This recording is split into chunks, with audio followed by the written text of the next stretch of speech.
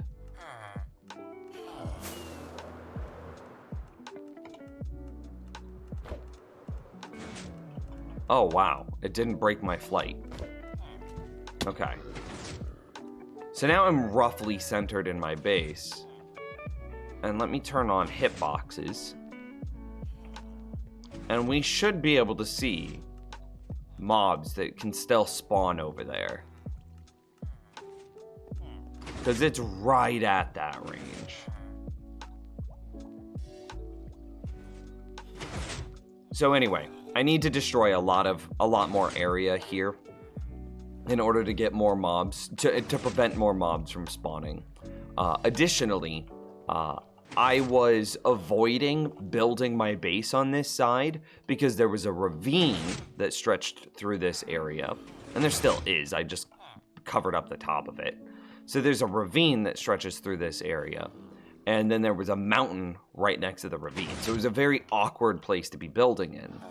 So then, you know, I destroyed the mountain, which had 2 things. I prevented mobs from spawning, which made the rates of our darkroom mob farm get better, and then it made me less averse to building on this side of my base. There was a point where the only things I had built were on this side, because this is a natural, like all of this grass over here is natural grass. This is the natural terrain. So you could see how nice it was to build over here, and you could imagine how difficult it was to build in this space.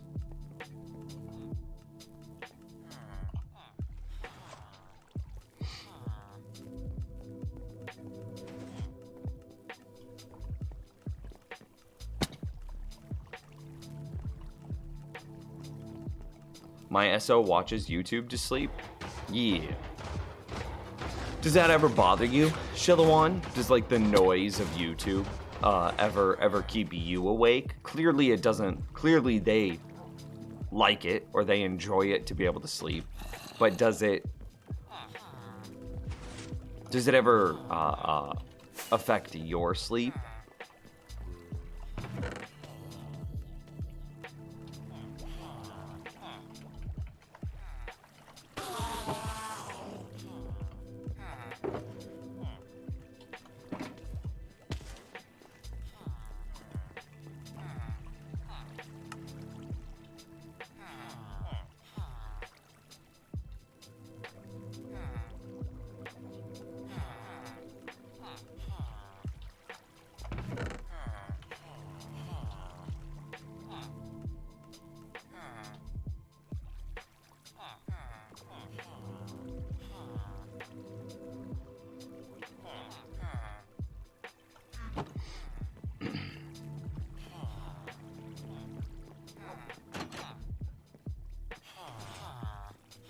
Nims, do you still have Page and Glacier?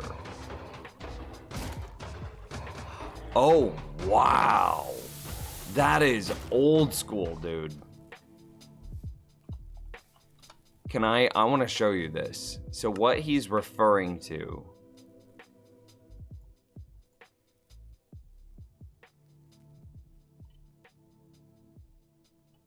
Let's see.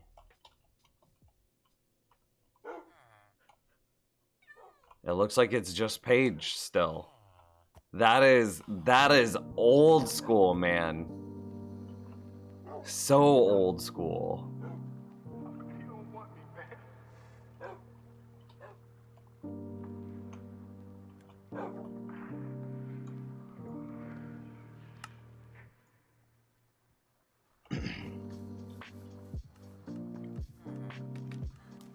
Boyfriend and I bought sleeping headphones so we could lie in bed and not bother each other with whatever we're taking asleep to on our phones. Does it ever bother you to like that you can't sleep on your side because of the headphones?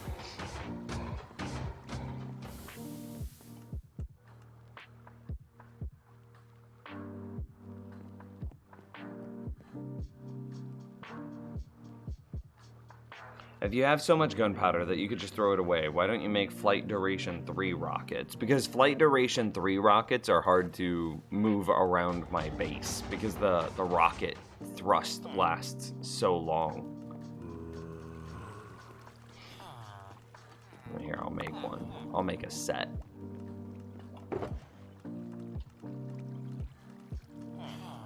That's not what I wanted.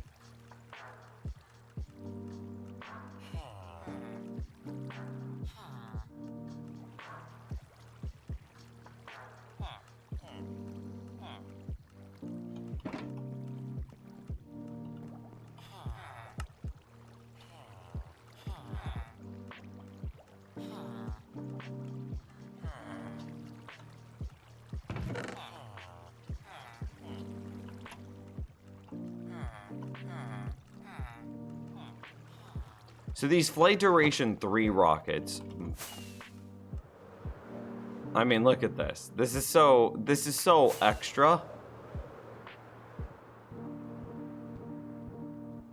It's definitely nice to get that much thrust, but it's too much when 90% of the time we're using them to just move about the base.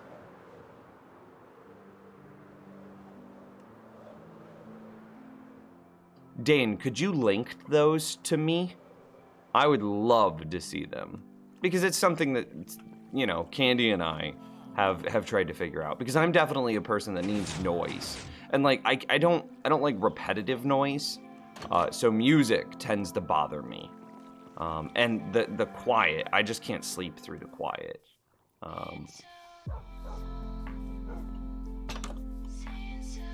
You know what? I just don't care to even keep these.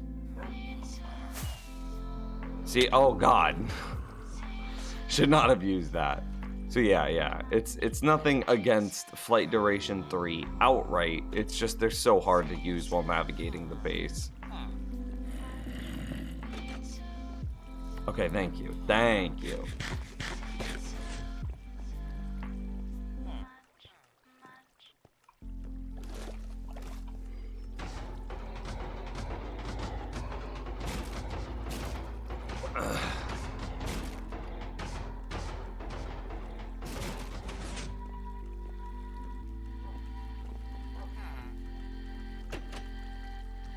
Okay, I need to run to the restroom real quick. I gotta go pee. So I will be right back, chat room.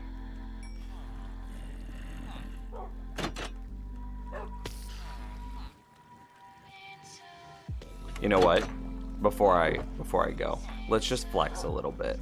Let's just flex a tiny percentage. Tiny percentage, right?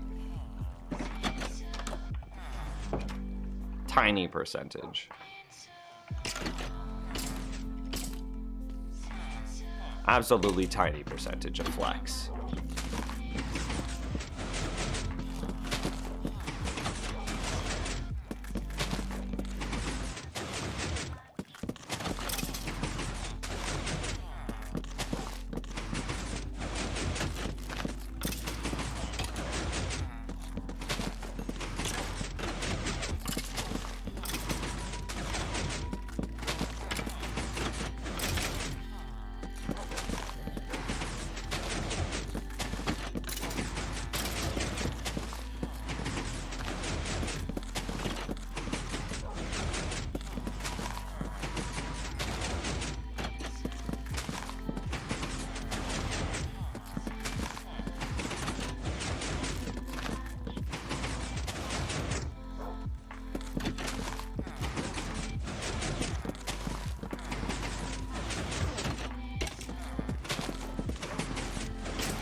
All right, chat world. I had to dehydrate.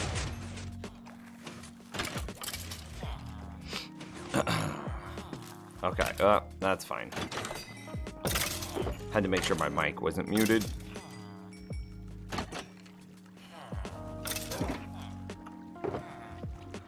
All right, so let's get the storage system built. Oh God, I just dehydrated, now you're rehydrating me, goodness.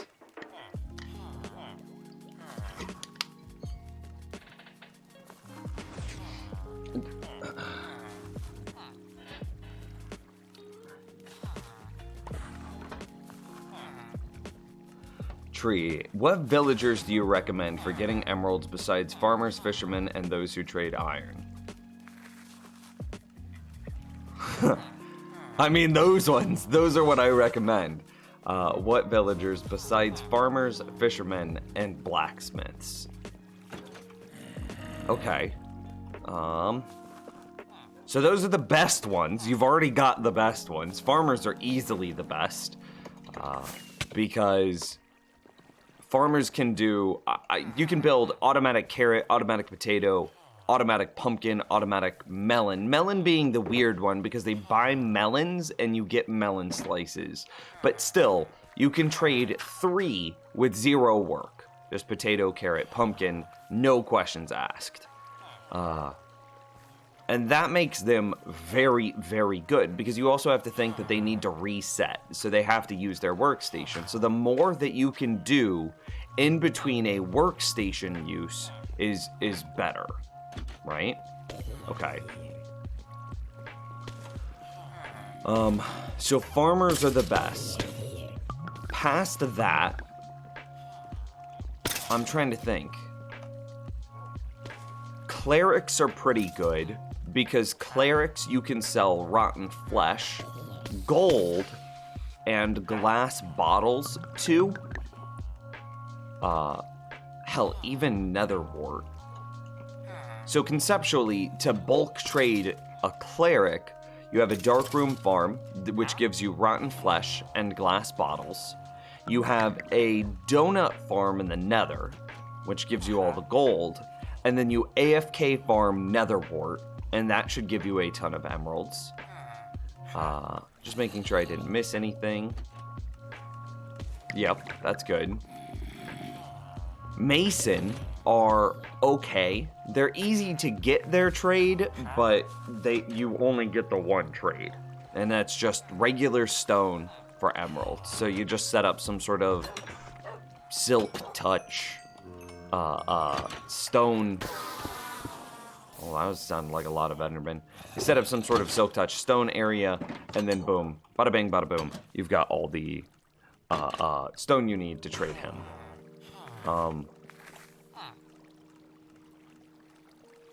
What are these guys called? Fletchers are pretty good. I would say Fletchers are another one of the like top tier because sticks just drop in abundance from a number of different things. Witches can drop sticks, I believe. Yeah, I'm pretty sure witches can drop sticks. Witches drop sticks. Fishing farms, do fishing farms drop sticks? I don't remember. And then tree farms drop sticks. Tree farms themselves drop logs, which you can craft into sticks. The sticks, dude, they're not hard to come by. That's why I can't even remember everything that drops a stick because they are in such abundance.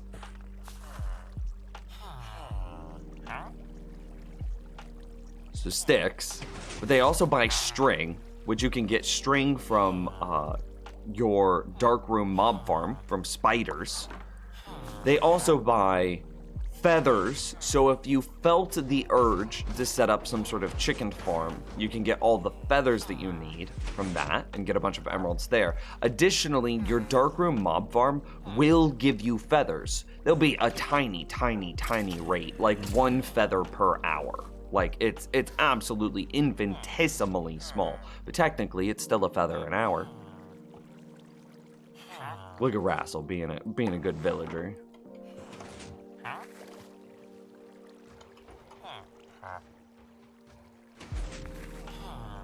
I mean, the next best one, I would say, is probably a shepherd, but this one's going to be one of the hardest villagers to get. I think you guys saw how difficult it was for me to get this shepherd.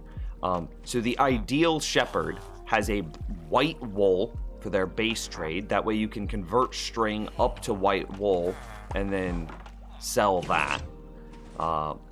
You could also just set up a sheep farm to get all the wool that you need. So in case this isn't, white wool, you could still sheep farm the wool you wanted.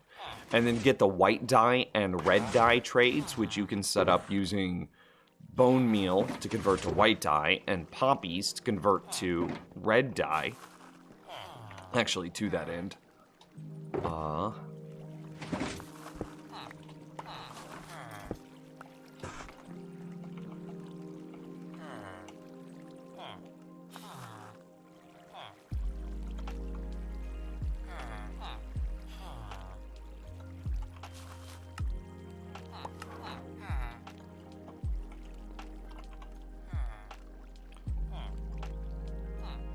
Bone meal.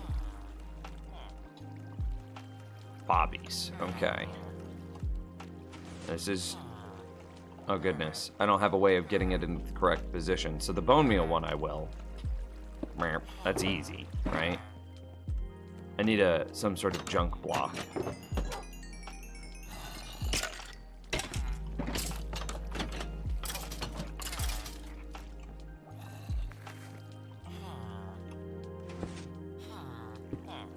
Okay, cool. Now I can just easily know which one's which.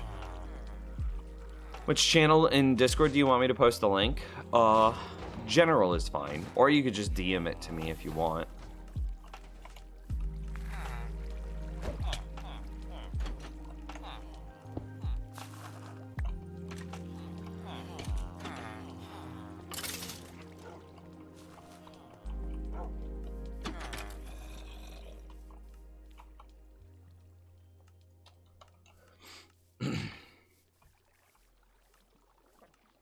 So I would think that the shepherd is pretty good, but very hard to come by.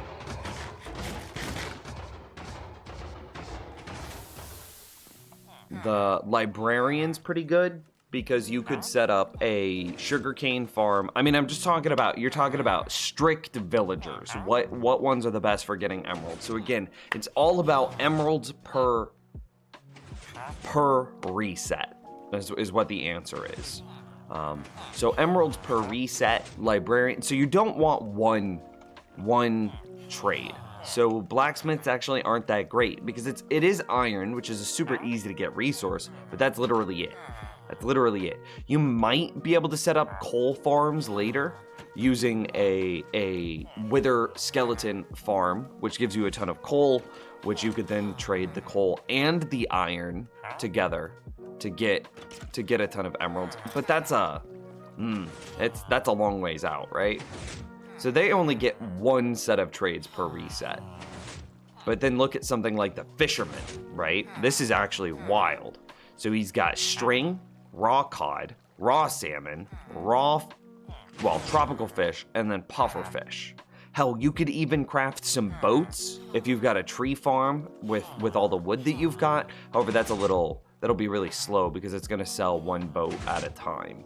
But that's 5 trades, string and then 4 fish. That guy's lit. Librarians are pretty all right too, so you've got the paper trade, and then you could also sell them ink sacks, which is pretty awesome. You could also, what is it? It's who sells glass panes?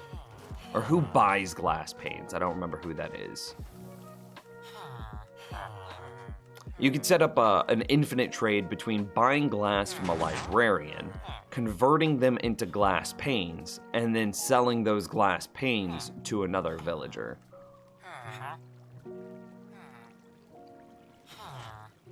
Alex, I need you to chill a little bit in chat, dude.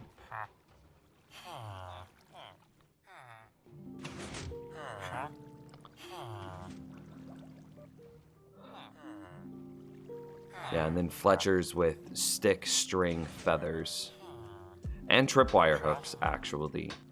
Sticks, string, feathers, tripwire hooks. So depending on the farms that you want to build in your world, I would look at the number of trades that you'll be able to get per villager inside of one reset. Yeah.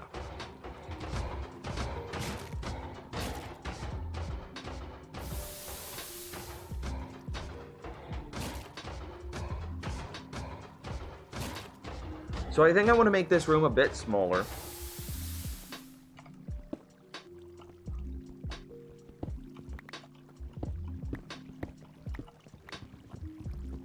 I don't care. I know it needs an axe.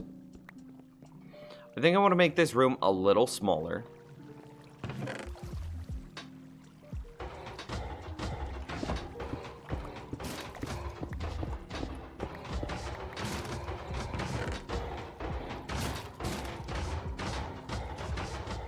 Is that all the spruce I have?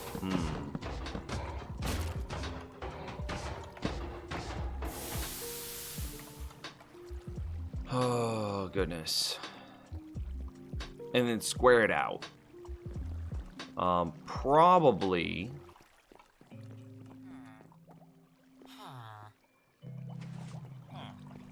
How big is this room? This would be 15 chests.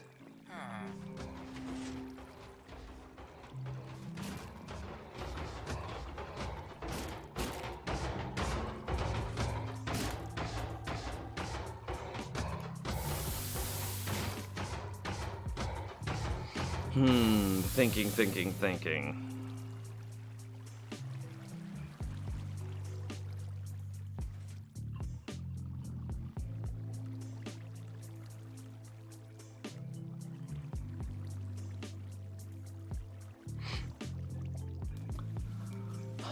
If I have the room be roughly equal to the reach of the player, the room will end up being only 15 double chests. I really want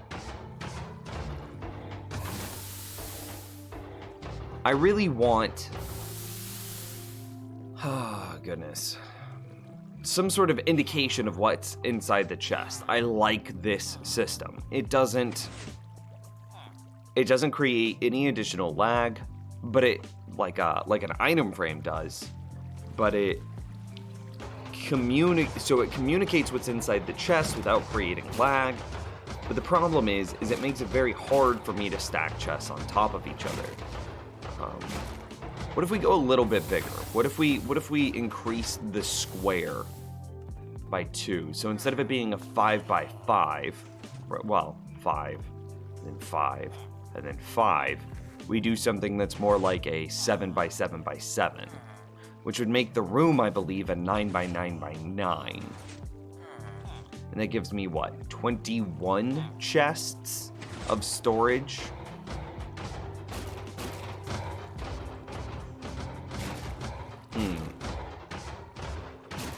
Is there any downside to that?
I don't think there's a downside.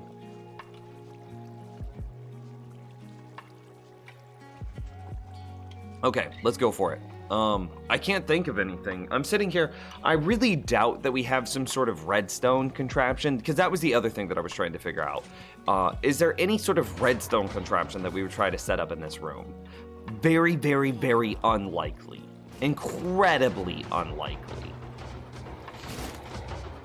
Okay, so for sure, I think I do want a little bit of a doorway here.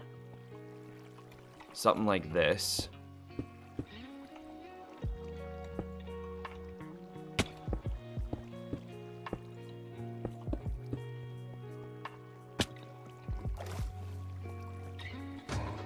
All right. And then let's start breaking some of this down.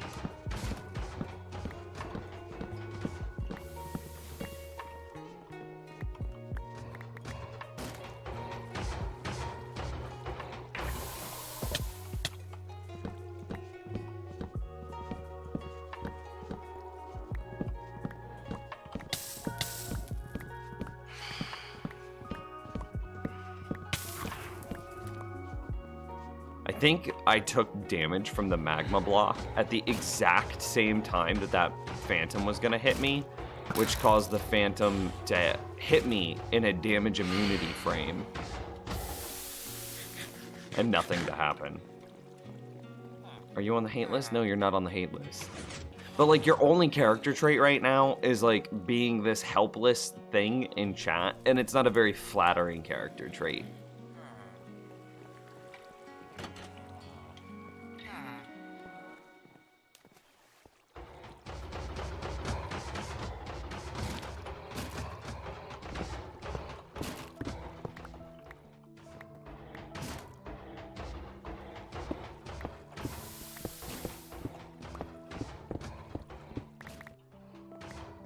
Okay. I mean, it's not harsh. It's clearly a joke from his perspective. But the joke's, he's killed the joke. It's too far. It's too far. Like, it's funny sometimes to be like, oh no, I can't figure out how the thing works.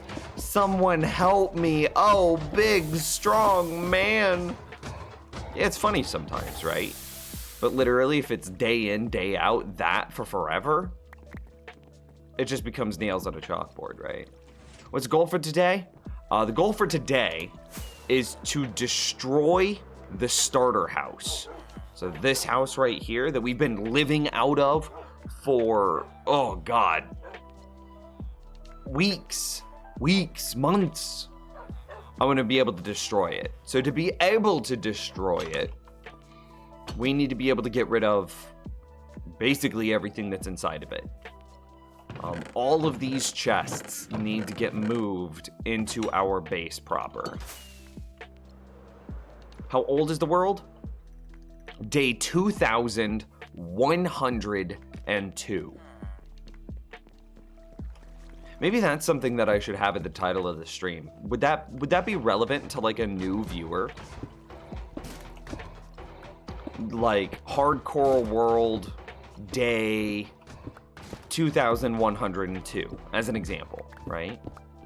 Or like statistics, time played 26.55 days.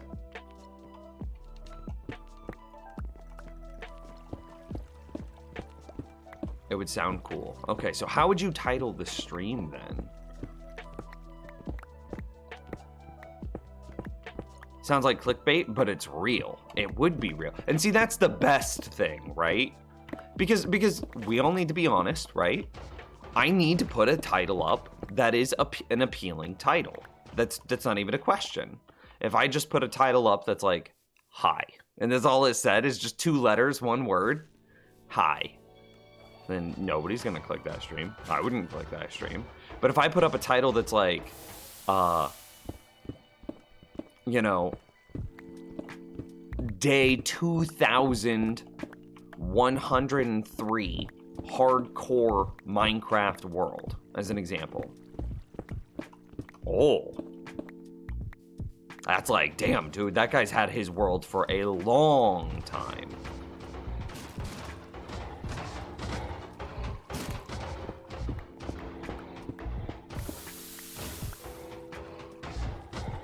Okay, I don't actually know if this is where the wall placement goes, so let's destroy that and figure it out.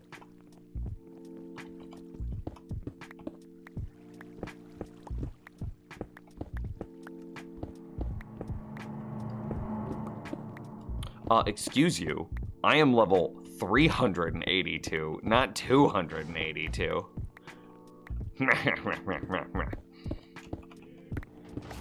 So yeah, the best clickbait is the clickbait that's real clickbait. Oh, hey, look. A traitor that gets to die.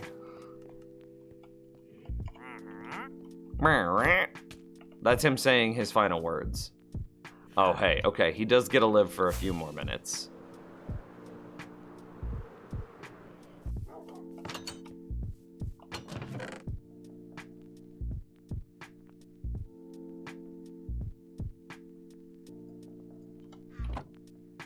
It can't even be that many, can it?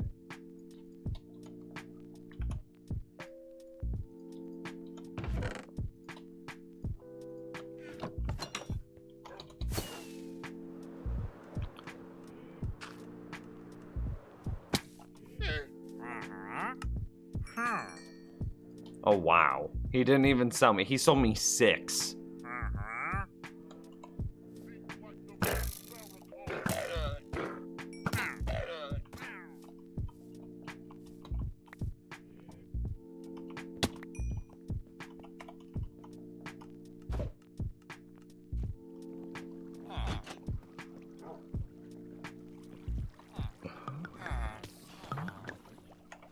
Would you die in the game if someone donated $500 to do so? So would I permanently kill myself if someone, basically you're asking, would I delete this world if someone donated $500?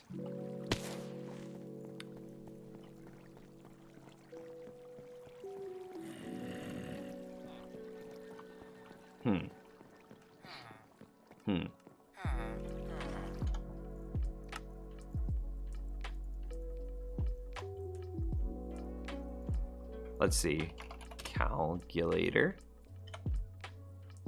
26.55 times 24 is a number of hours. That's how many hours I've put into this world.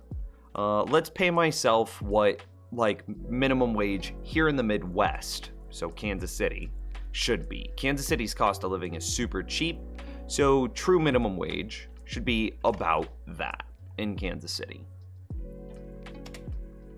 That's how much you would have to pay me to delete this world. There you go. Does that answer your question?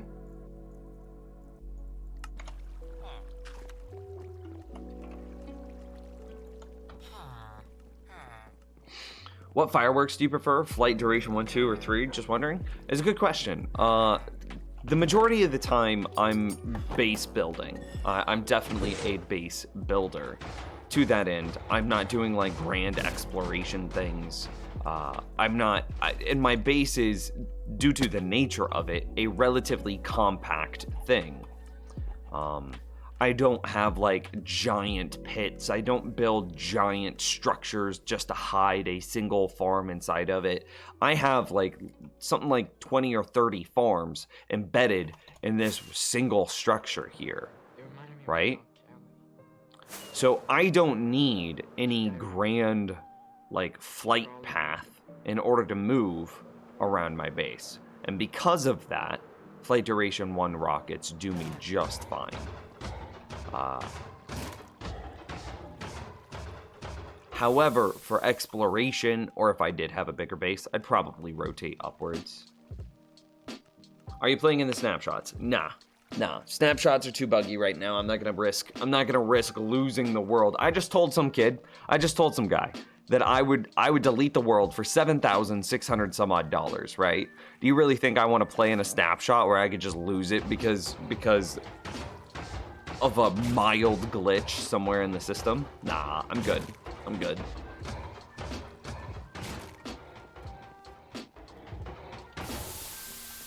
All right, so the positioning might be off here, but we're just gonna wing it. And then I want 7 chests. 1, 2, 3, 4, 5, 6, 7, and then that has to go out one more.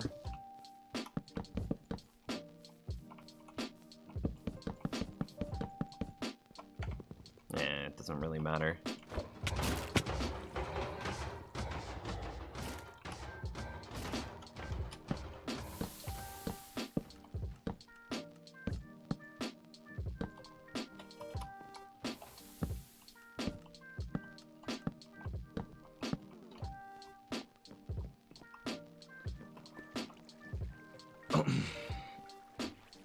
What is your day job? You're looking at it, my dude. I mean, you're looking at part of it, for sure. I also, so between Twitch and YouTube, I would say that the 2 of those are the entirety of what I do for work right now.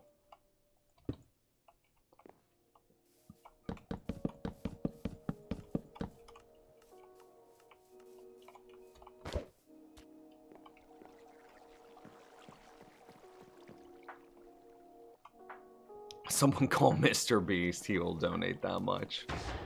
Yeah, I saw on Mr. Beast's channel the other day, he did a like Minecraft last person alive gets X amount of dollars, right? Let's see, 1, 2, 3, this should be 9. 1, 2, 3, 4, 5, 6, 7, 8, 9. Last person alive in Minecraft gets X number of dollars. I don't remember how it was, it's kind of irrelevant. And I was like, damn it! I wanted to be in on that. But it wasn't a very scientific way of staying alive. It was just kind of Mr. Beast flying around in creative mode, spawning Ravagers on people.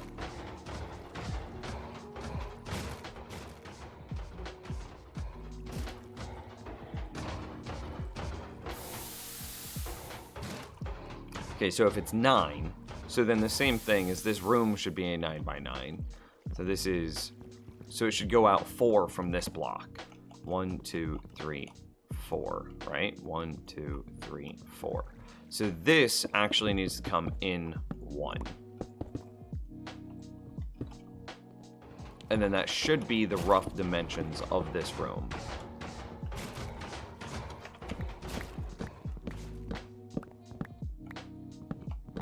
Actually, that can stay.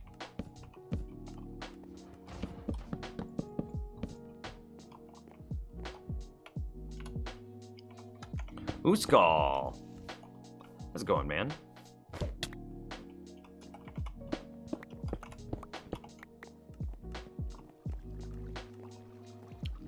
Hello, how are you on level 382? What a good question, man. New to this stream. Okay, I got you. So, this base, this entire build, is centered on one small little nugget of a thing. And that small little nugget of a thing is so wildly undervalued, it's insane.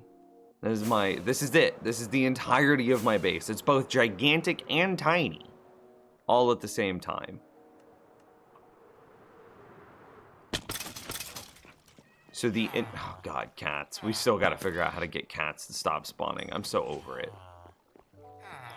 We have buried in the heart of this machine. Actually, maybe you would call this the heart of the machine. A skeleton spawner. We are very lucky to find one this close to the surface. A skeleton spawner here on the surface. Cool. Boom, look at that. You see skeletons spawn. You see me matrix an arrow. And of course, the skeletons go into some water streams, where they then flow up, around, down, through a whole system. They go up a bubble elevator, over a thing, and then fall down, landing right here, at exactly 1 health. And then wolves, which default aggro to skeletons, attack and kill them. Easily. For free, basically. And then because those wolves are owned by the player, it's considered a player kill. And because it's a player kill, the skeletons drop their rare drops, which don't matter, and they drop their experience. So this is a completely automatic, no hands, nothing experience farm. But it's got a very tight radius that it works in. So just like a Darkroom mob farm only has a specific radius that it'll work in, skeleton spawners are only active if the player's within so many blocks. So that room that we're standing in here, no matter where I stand inside of this room, the skeleton spawner is active. Additionally, no matter where I stand inside this room, experience dropped from the skeletons can track to me. So if I'm standing here, the experience can make it to me. If I'm standing over here, this experience can make it to me. If I'm standing inside of an AFK tree farm, the experience can make it to me. So now I have this flow of experience, completely automatic, 0 player interaction required, but it's got such a tight radius that I can't move a whole lot. So why move at all? So I then built it in a way that puts all of my AFK farms immediately next to it. So everything that's inside of this room is an AFK farm. So obviously you've got a fishing farm right here. You've got an AFK pumpkin carver, AFK netherwort farm, cobblestone farm, concrete converter, ore converter, an AFK nano farm, and an AFK tree farm. So while I'm in here, AFK, just fishing away to my heart's content, the experience from that skeleton experience grinder is trickling into the player. And then, of course, I'm getting the experience from the from the fishing farm as well. So all of this comes together to give me a very, very, very good supply of experience. It's a constant flow, as you can see, and you can hear the skeletons dying behind me very consistently. And that's how I'm level 382. Well, in part. We've also done a ton of villager trading, and we recently got the raid farm set up, which I am really excited for. And the raid farm, I think, is going to be a huge supply of experience in the future. On a scale from 1 to 10, how good do I think I am at redstone? 1 being the worst, 10 being the best. How good do I think I am at redstone? 6, 7, slightly above average. Yeah, 6 to a 7. Nims do a face reveal. I've revealed my face a number of times. It wouldn't be a face reveal.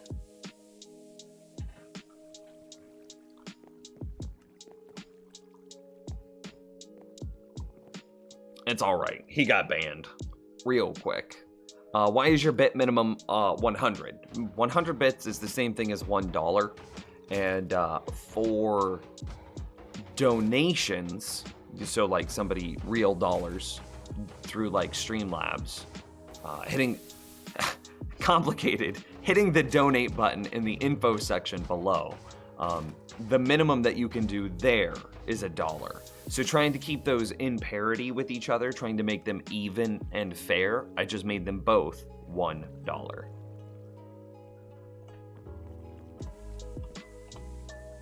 Okay, so then we have 1, 2, 3, 4. So let's do that on this side. 1, 2, 3, 4.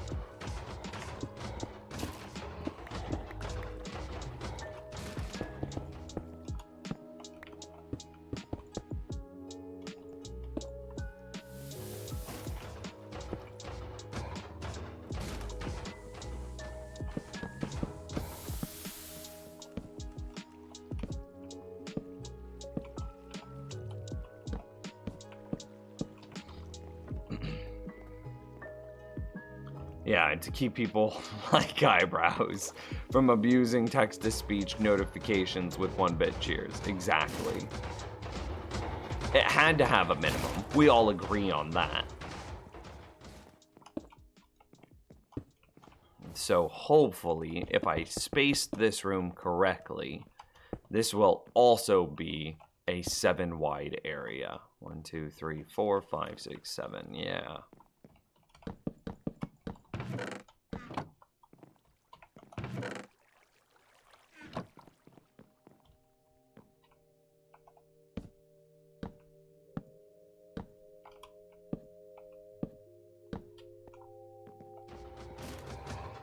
How does this feel for like a storage room? Remember that it doesn't need to be gigantic. We're only aiming to replace this room. And this room only needs 1, 2, 3, 4, 5, 6, 7, 8, 9, 10, 11. 11 double chests. And so we are going from 11 double chests to 21. An RCK with a 100-bit tip. Thanks, man. 3 words. Now that's impressive. Well, thanks.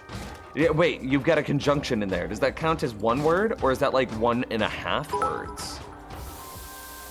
Noodly with another 100-bit tip. Happy New Year. In May! You know what? I was talking to a friend earlier, and they were talking about how they saw somebody making Christmas jokes in May. Like saying like they're a vegan, and they were saying like Santa wants soy cookies this year or soy milk this year. And it's like regardless of the political or the personal implications of being vegan, you're talking about this in May? In May? What?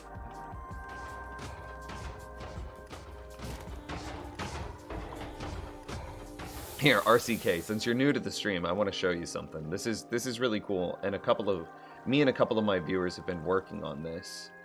Let me get it pulled up here real quick. It's right here. We have been working on so the word schematic is kind of already means something in relation to world edit. I'm talking like a actual diagram schematic. We've been working on schematics of my base, trying to figure out, because it's a very complicated base that has a lot going on with it.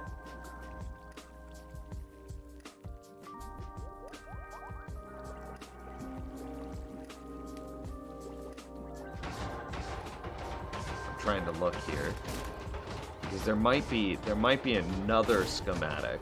Yeah, here is the original one made by Warfric. So you can see the multiple schematics. This one's an older one, which is why it's a little bit simpler. Multiple schematics to track all of the things that I'm doing simultaneously and how my farms all interact with each other. There is everything interacts with everything else.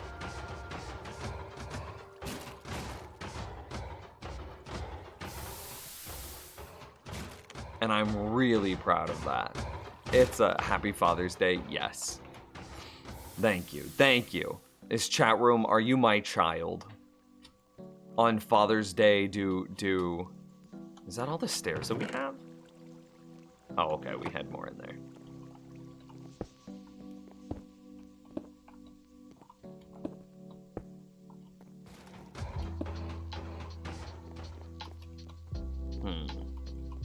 Now that's impressive, yeah. I do have a world tour up. That world tour's, I mean, as I continue to build, every day it gets more and more dated, but exclamation world tour, one word, will send you to my YouTube page, and you can see that. You can watch that like after the stream though. I can give you a quick rundown of how the base works. So I showed you the dark room, or the skeleton spawner, right? How the skeletons spawn water streams, go up a bubble elevator, across a little stream, and fall down, taking all but 1 health and damage, so that way the wolves can kill them basically for free. And then because we have this automatic skeleton experience grinder, but it does have a very narrow range, we then built a bunch of AFK farms around it. You want to see really impressive? You want to see really impressive? Check this out. You know what this is? You know what this is? I'm going to show you what this is.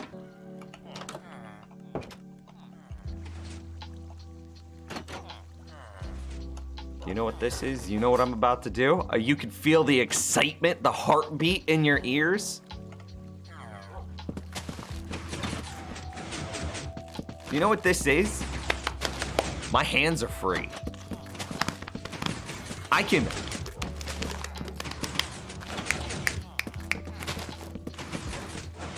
Aw, he's gotta go eat lunch. We don't have any more time to flex on him, Chowro. Feels bad. Anyway, thanks for stopping by, man. I appreciate you. This is an AFK tree farm. No TNT, no wither, no glitches, no exploits, no duping. It just works.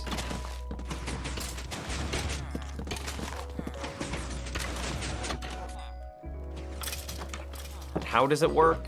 Well, it's complicated, but the simple version is we use a mending, unbreaking axe in conjunction with our skeleton experience grinder to use our axe for forever. I never have to worry about my axe breaking because the experience keeps it repaired. I never have to worry about running out of saplings because my sapling crushing system, which is the honey blocks and these fence gates right here, crushes so many leaves that I get way more saplings than I'll ever be able to use. You can see just saplings for days. Oh, hey. We finally filled that chest up. Sick. So I've got enough saplings. I'll never need to worry about my axe. And then all of the bone meal that farm needs, because of course we're spamming bone meal onto a sapling in order to force it to grow quickly. All the bone meal is auto-created through a number of composter arrays. So we have a melon farm, a pumpkin farm, a poppy farm, and we will be shortly adding a red mushroom and a brown mushroom farm, all running through a composter array to convert those items into bone meal and then feed that bone meal into the tree farm. So I can sit there at the tree farm almost forever. Eventually, because we have to use this wolf-based skeleton grinder, skeletons can spawn with thorns armor. And on a very long time scale, skeletons with thorns armor can kill the wolves. Skeletons can't shoot the wolves. Skeletons can't shoot the player. That's what the trapdoor and the timer is for. You see the timer up here. But the thorns armor, there's nothing I can do about that. I can't unequip thorns armor from a skeleton, sadly.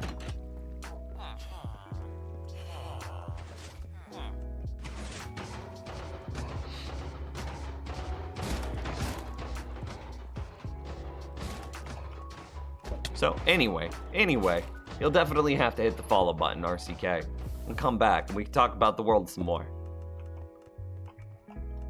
Can you put bones into a composter? Sadly, no. I wish you could. That would be awesome.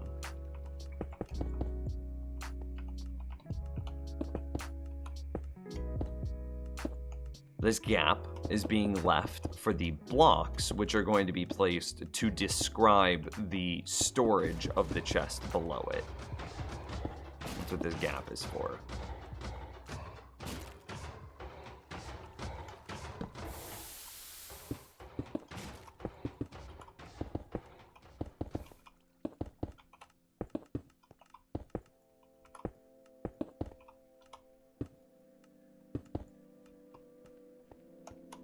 XP farm, now a tree farm. Yep, dude, this world is wild.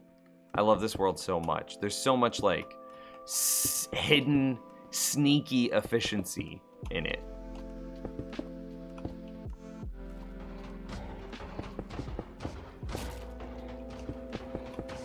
Welcome back, little game.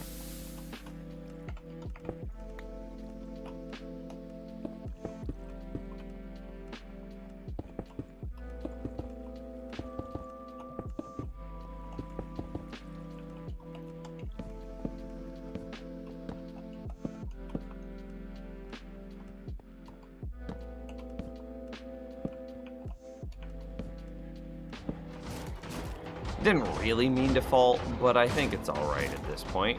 Yeah. How's this feel for, like, the size of a storage room? And then, of course, these were all fake blocks that we brought along with us.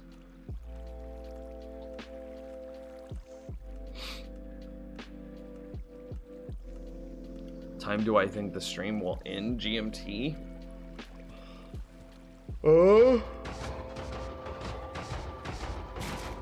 Let's see.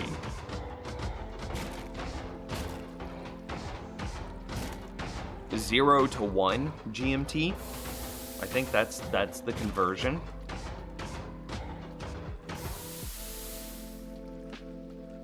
A 0 to 1 GMT.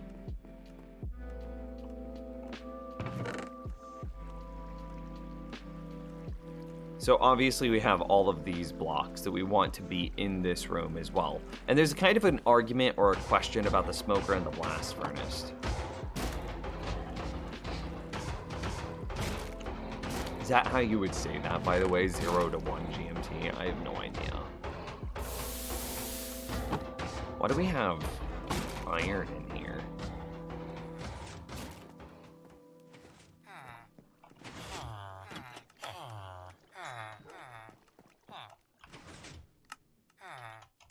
Why did I trade it against him? Why not trade it against the dude that buys it for 1 instead of 4?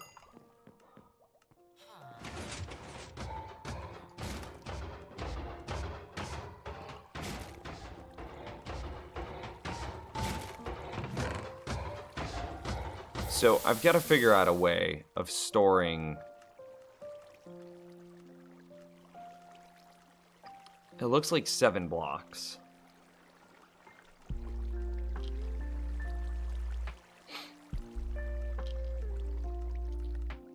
I mean, we really don't need the smoker, though, because smoker... I didn't mean to drop it, but the smoker is strictly food, right?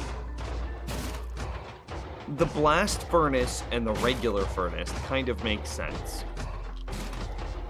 Because sometimes I'm going to just be like, yo, I just need to get, like, 8 things smelted really quick, no questions asked. And I don't want to run from here to my furnace array. Right? Oh.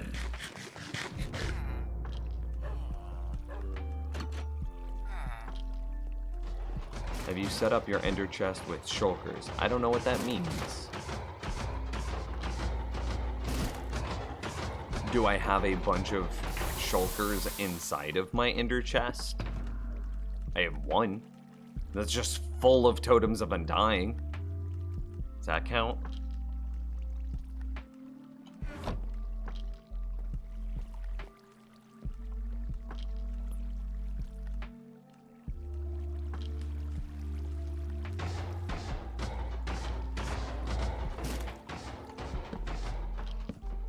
Oh, look at girlfriend coming in, dropping the knowledge bomb.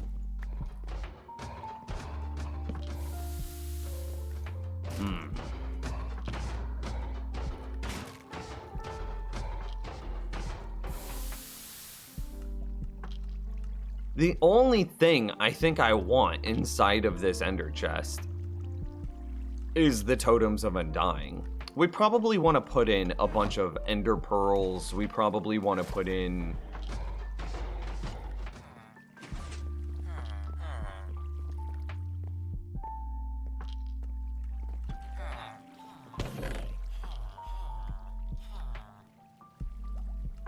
That might be a little much. But I kind of see your point, Tree. We could carry... I mean, it would be through 2 embedded storage systems, right? you'd have to drop the shulker, or excuse me, drop the end chest and pull out a shulker, then drop a shulker and pull out the items that you want. But I could absolutely do something like this. Take some cyan dye. Is that roughly comparable to the color of an ender pearl? Yeah, probably. Let's look at blue and light blue. No, that's too dark. I think cyan is the best. That's the most ender pearl-esque. I've got multiple shulkers, one with crafting tables and furnaces, a redstone box, totems, ender pearls, and stuff. It's so useful. Seems smart. So you're saying ender pearl, boom. And then like another one maybe filled with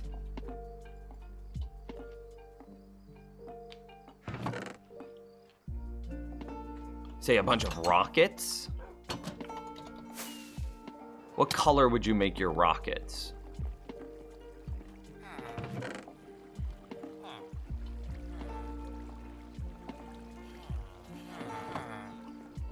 Probably white? Black. Okay.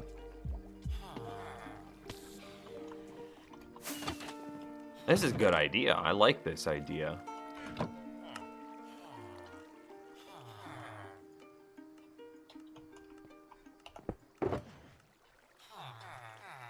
So just having a bunch of extra things, because we already kind of started this, right?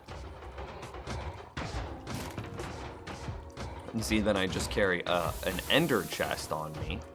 And then inside of this ender chest, I have a box that's just full of totems, a box that's just full of ender pearls, a box that's just full of rockets.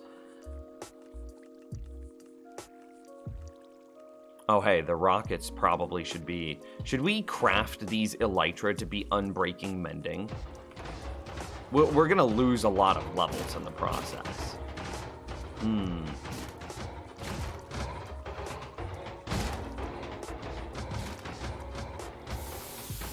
Red, white, one of those.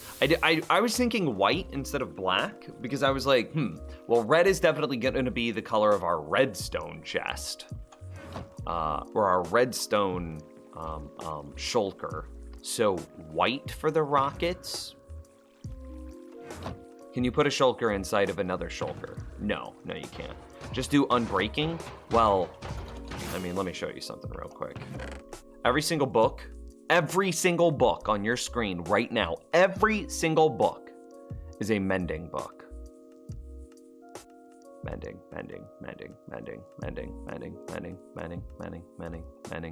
Even the ones that have a bunch of stuff, they're all still mending. Every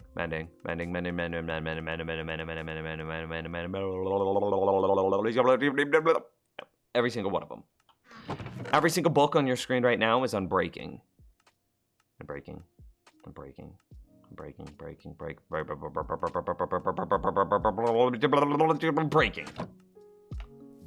So are you sure that we just need to do unbreaking? That we couldn't do mending as well? Have you got enough mending books? Oh, that was almost perfect flying. No. Yes, maybe. Oh, that's just unbreaking. I don't know. We could get more mending books. We could.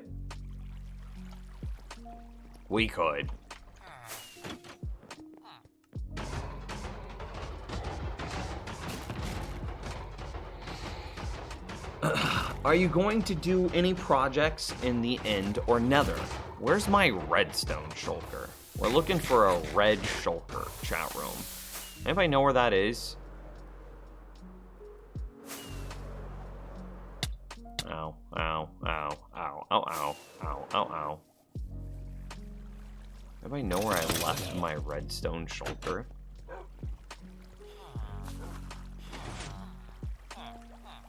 Oh, goodbye, kitty cat. Okay, no memes. Where's my redstone shulker? If you had put it in your ender chest. Oh, there it is. Fair point. Fair point. Book and Quill. So these are the projects that we want to do now in 1.15. So Guardian Farm, Mob-Proof the base. General item storage, which is what we're literally working on right now. A potion room. I want to continue to mine out the hill, and fixing the torch span. Those are kind of hand in hand. Storage tower trash. That's a small redstone project that'll improve our quality of life like tenfold. A witch farm, I think, would be a really fun project. It would kind of be one of those projects because it's just going to be a huge amount of mining to clear out the nearby area. It's one of those projects where it's like, I just don't feel like, I just want to have a mining day. I just want to dig a huge area out. And then that's the witch farm that we work on. A cactus farm, that's going to be one of the last few things that we build on the base. So the base will be largely done when we add the general item storage, the potion room, and the cactus farm. And then we'll need to, of course, mob-proof the base and cat-proof the base. Yeah. And then a little bit of redstone that needs to be finished is the pumpkin carver needs to get its bone meal out done better.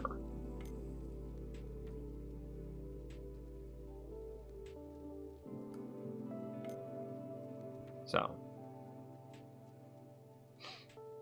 that's what we have for 1.15 that we really want to do. The Guardian Farm might have to wait until 1.16 because the Guardian Farm is actually like 3,000 or 4,000 blocks away. 3,000 or 4,000 blocks away. That's a long way to then travel back and forth and back and forth and back and forth and back and forth and back and forth whenever you're building some sort of huge farm like a Guardian Farm. It's just too much travel time. But I can't build a nether shortcut because when 1.16 drops, we're going to reset our nether so we can find all of the new things, so we can experience the new nether. So right here, we have the projects that we know have to wait until 1.16. The Guardian Farm will probably have to wait till 1.16, but it's not a guarantee. But in 1.16, I definitely want to build a gold farm, probably some sort of donut-based gold farm.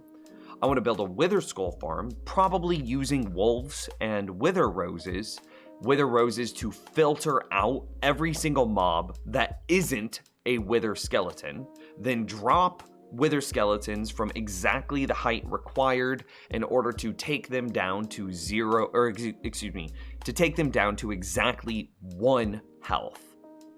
And then I'll let my wolves, which default aggro to wither skeletons and skeletons, attack the wither skeletons, which will drop experience and will drop their rare drops, wither skulls.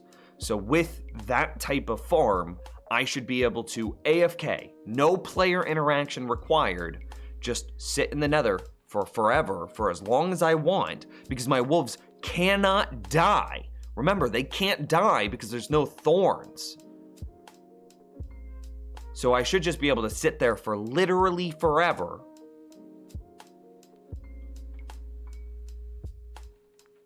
And farm up an infinite amount of wither skulls.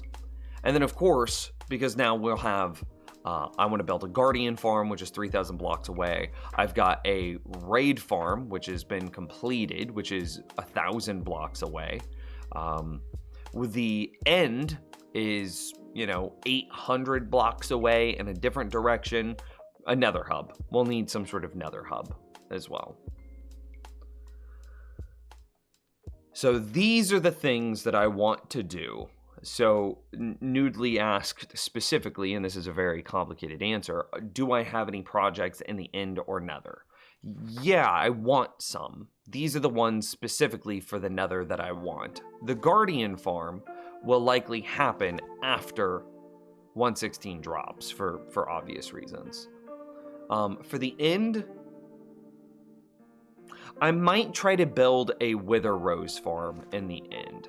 We can add that to the list.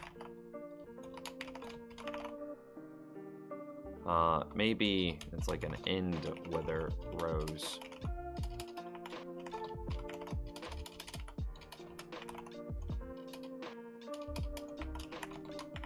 Yeah.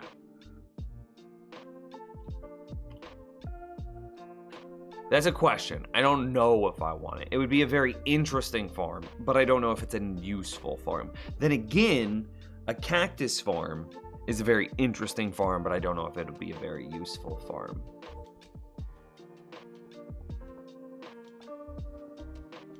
So, that's kind of the projects that we have in the works, planned out. That's our timeline sort of thing.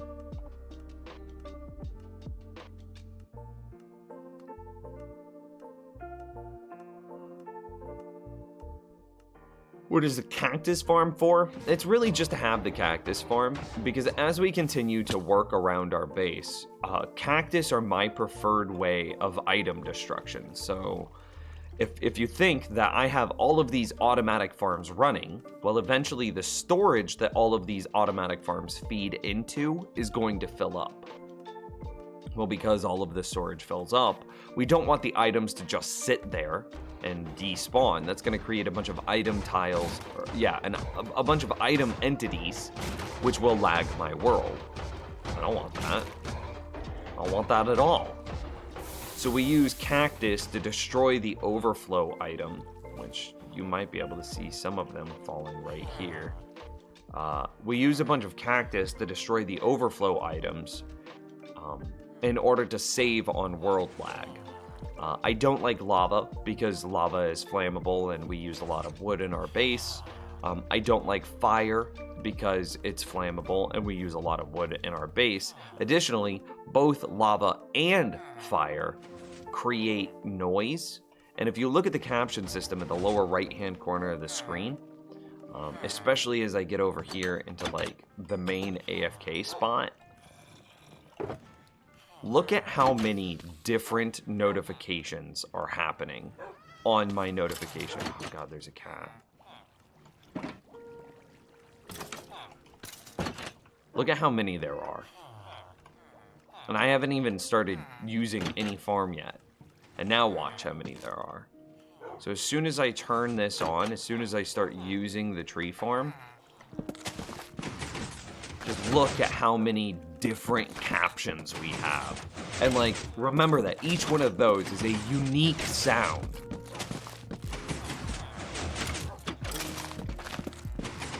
I don't want any more noise than absolutely possible.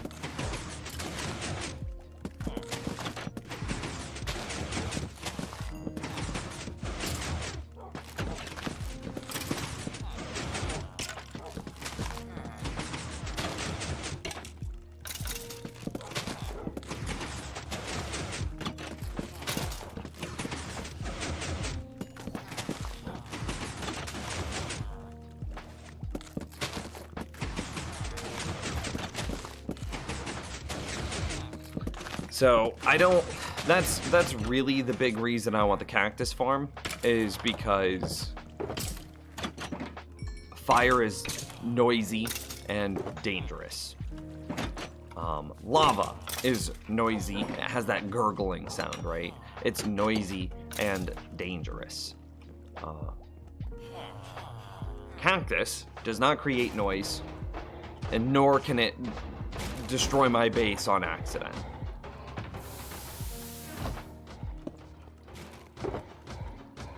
You feel me?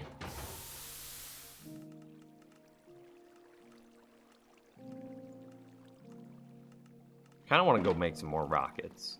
Lava, you mean beans, Kappa. Oh man, you remember that guy too?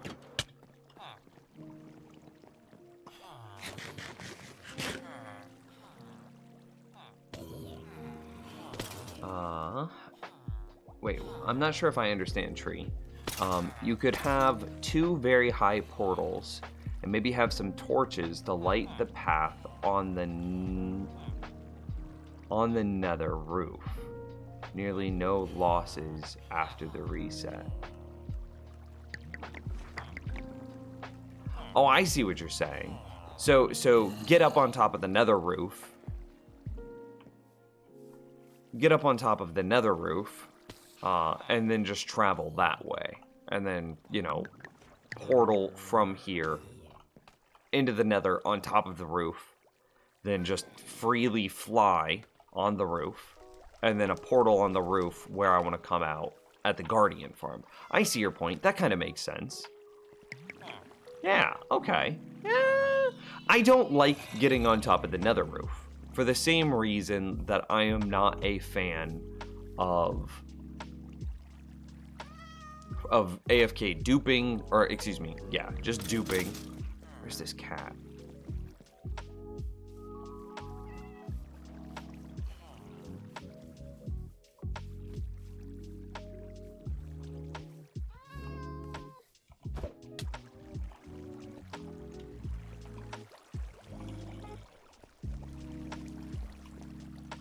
Is it inside?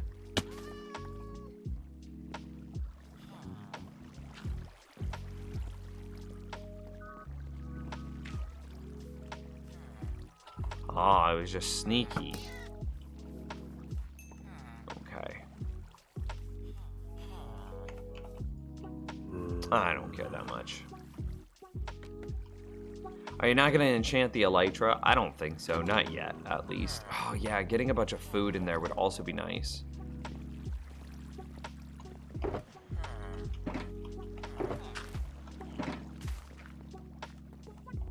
So we would want a bunch of golden carrots, like an absolutely ridiculous amount of golden carrots. What color of an Elytra would golden carrots be colored? Or excuse me, what color of a shulker would golden carrots be colored? It can't be gold because, or yellow, because that's already dedicated to Totems of Undying.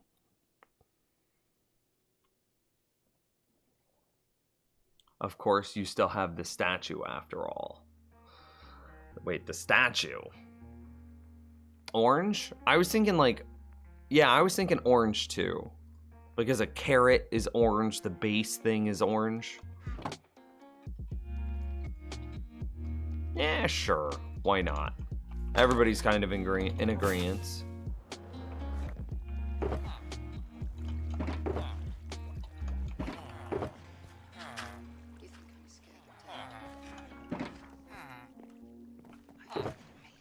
I don't think I'll get onto the top of the nether. I think that's pretty set in stone in my mind.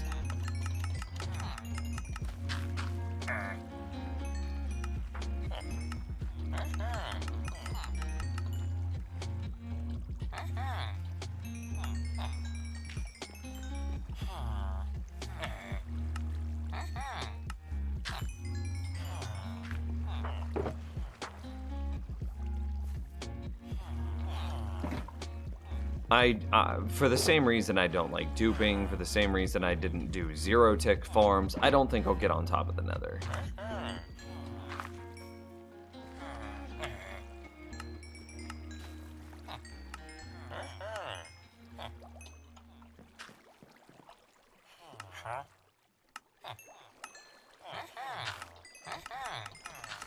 I'm not sure which one of those is faster, if I'm being honest.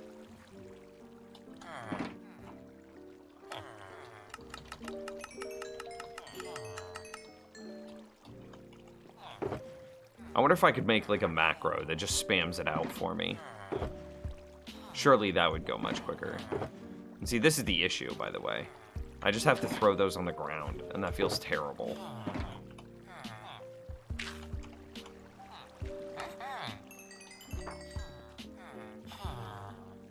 Okay, and they haven't reset yet.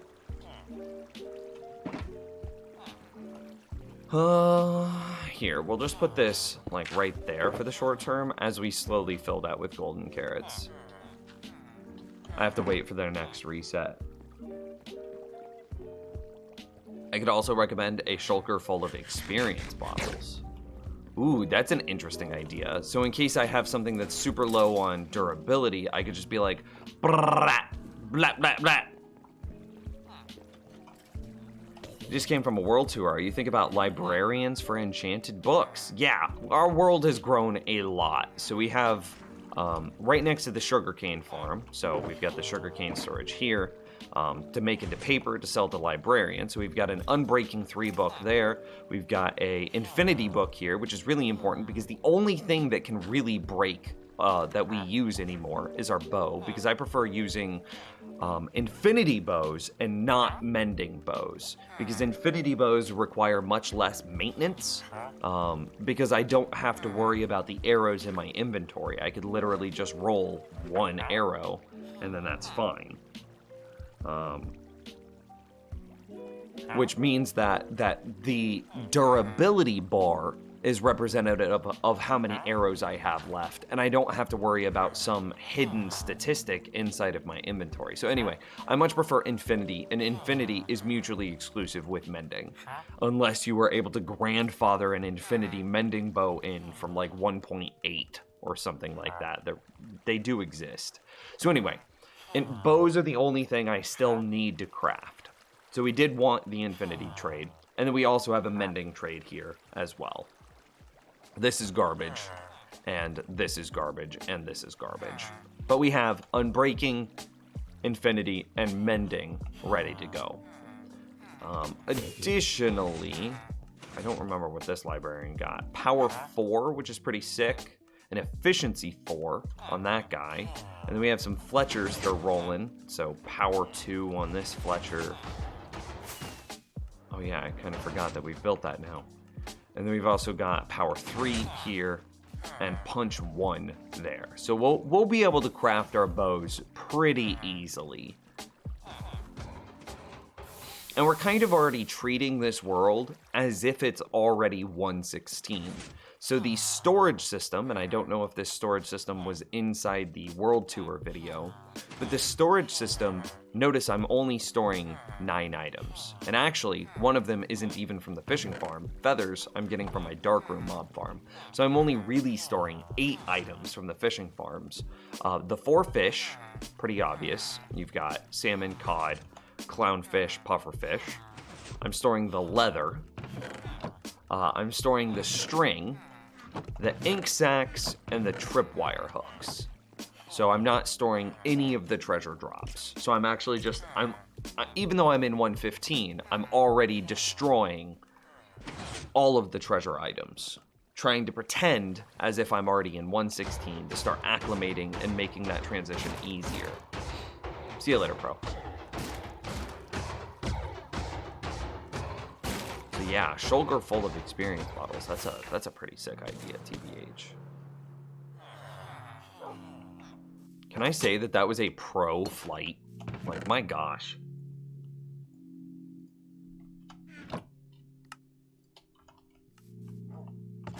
You know what? I kind of don't want to be converting this stuff.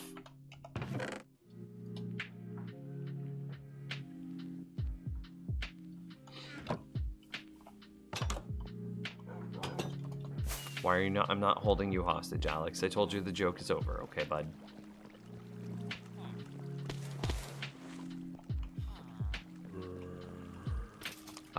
Experience bottles from him. Was it a rare unlock? Nah.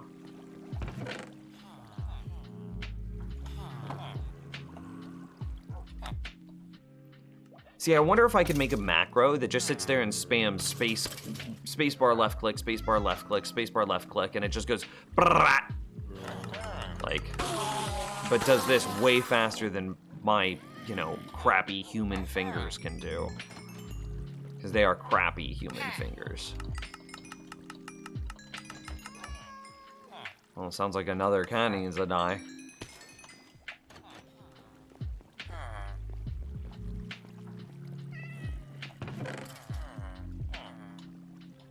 Well, we only got 24 bottles of enchanting. What color would a bottle of enchant be? It's probably another shade of blue, right?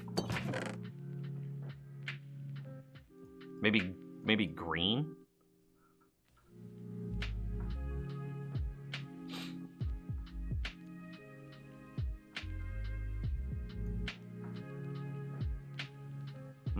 Lime green.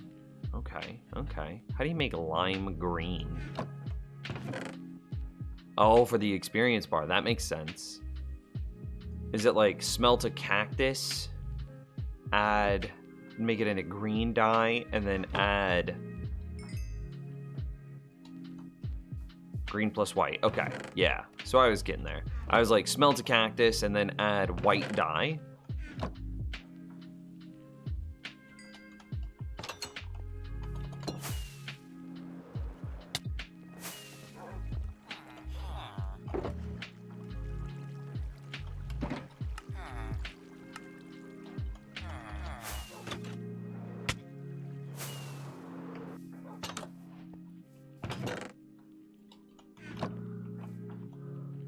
Oh, yeah, what am I doing? This needs to get dyed first.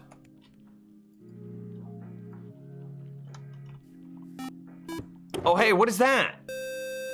Do, Flame Wheel gifted a sub to Uskal. Gifted 20. You know what we really need to get? Is we need to get, I've said this so many times, is we need to get the tracker. It's a plugin to keep track of the people who are our #1 sub gifters. Because, like, there's some people here that have been just wildly generous, and those people are awesome and should have, like, a running list right there. Okay, sick. Actually, I don't need this anymore. Maybe I shouldn't have destroyed it, but, you know, it's kind of done already.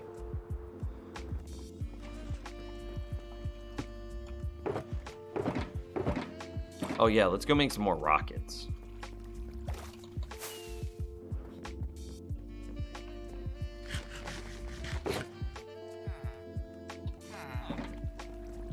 Yeah, add it to the description. That's exactly what I was thinking about. Like, there's an extension that can go, let's see, we go to twitch.tv/NimsTV. That's me. And then mute the stream.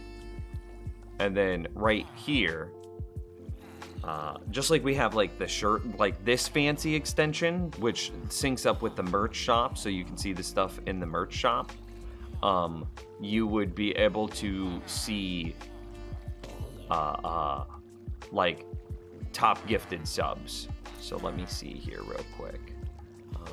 Twitch.tv/MoonMoon. I know that MoonMoon has one about right here, just like this. So viewer leaderboard, gifting subscriptions. Look at that guy, gifted 1,500 subs. Subscription gifting leaderboard. Install.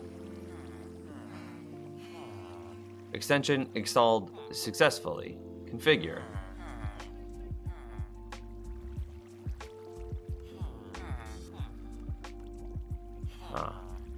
Okay. Activate. Add as new panel. It's now active on extension panel 1. So if we come back here, we do a hard refresh. Huh? I mean, MoonMoon's like a top 5 streamer on Twitch, right? He's one of the biggest streamers. Ah, there it is. So it's still, it doesn't look like it's fully set up yet. It's still getting enabled.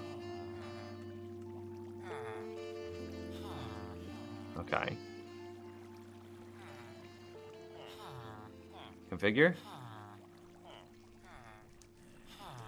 Oh, authorize. Title. Subtitle. Background color. Okay. Border color. I'll worry about colors later. Sure. Okay, let's do another hard refresh. Did that work? Still nothing yet, but we literally did just get it installed. Oh, hey, I was supposed to update this. Candy is our... Let me see. I needed to link this to her Society 6. She's our artist, and like, look at how cute her freaking art is. I'm supposed to link it here now. Okay, that's easy. Edit panel. Where's her thing? Instead of linking it there, image links here. Society 6, boom. Wonderfully talented person.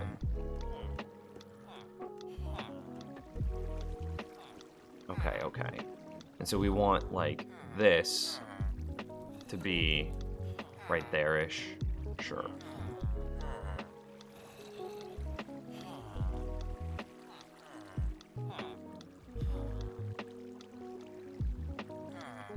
Okay. And then hard refresh. Yeah. Can't see it on the phone? You might need to refresh your stream. And... yeah, I assume that it'll take a little bit to get set up, right?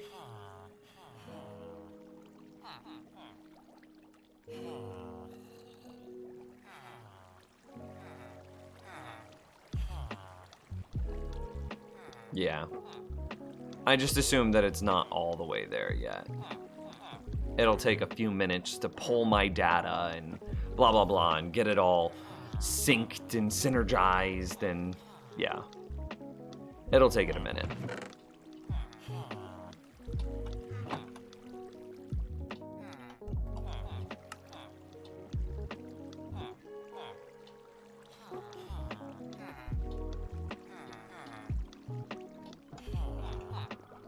Rockets. Okay, now you can? Okay, is it still blank for you?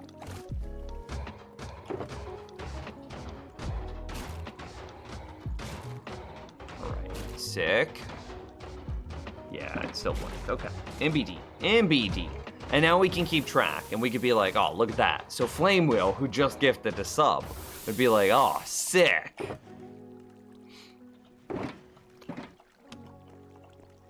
So now we need to, what? Start moving all of the things from our proper base into this base, right? We still kind of left ourselves the same amount of room for the record, which I'm kind of hyped about. How much glowstone do I have? I want a lot of glowstone.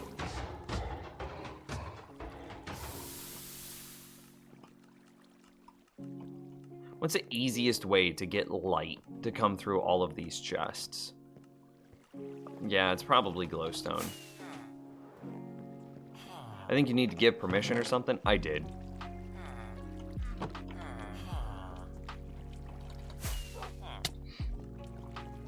It's blank. Okay.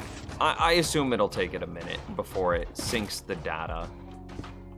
Because it's got to fetch a bunch of data.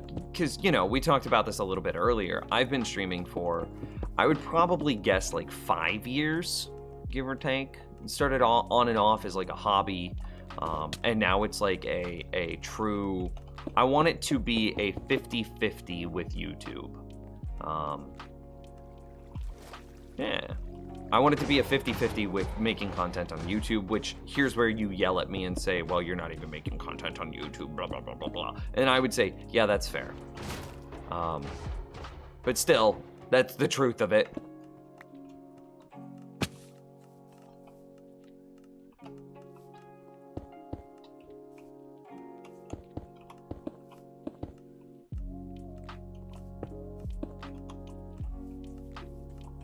And so it's got to pull years of data and then create, you know, basically a list of all of that data. And then I'm sure that Twitch limits how often those extensions can update because, you know, Twitch doesn't want an unnecessary amount of calls happening inside of their chat or inside of their servers. That, yeah. Makes sense to me.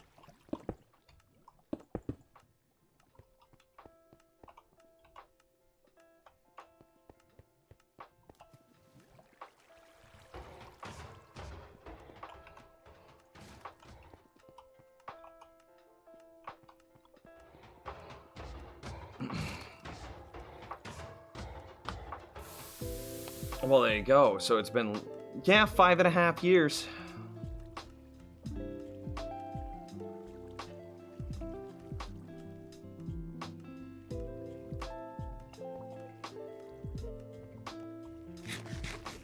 What content do you plan on making on YouTube? Do you want to keep doing tutorials or do you want to expand your content?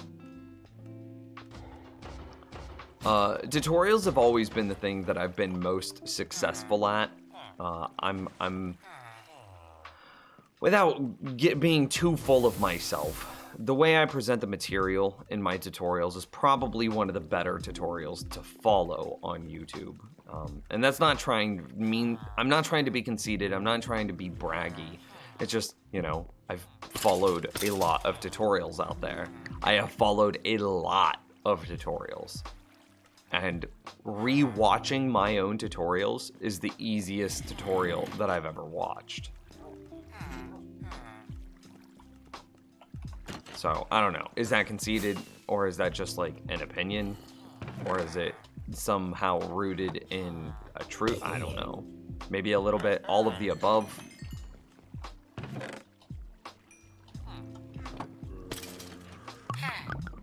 So tutorials have always been the thing that have traditionally done well for me. And done well for like our community. However, I really do like the idea of Let's Plays.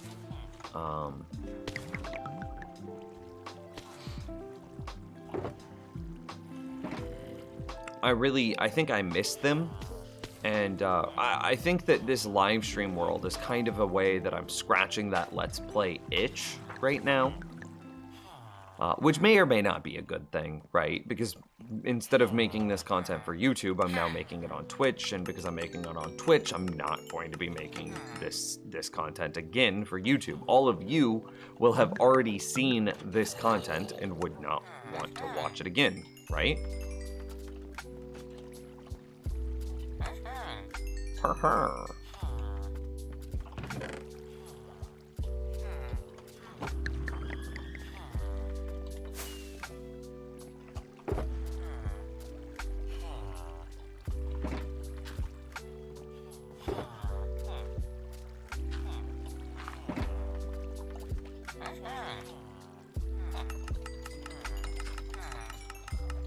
So, that's kind of a complicated question. Metal crackers? Sure.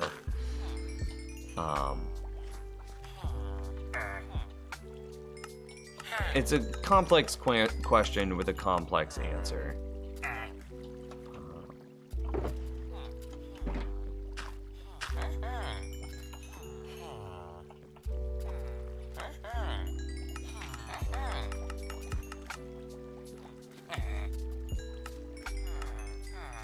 I would like to make more content, for sure, on YouTube than just tutorials.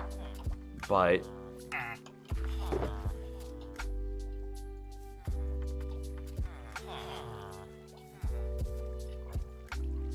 all of this work, and we've only gotten 2 stacks of golden carrots.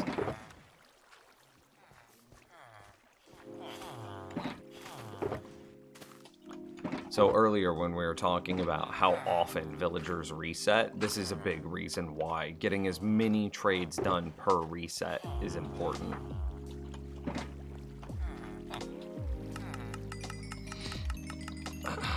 So I did some research and it says the previous subs must be added manually from the configuration page.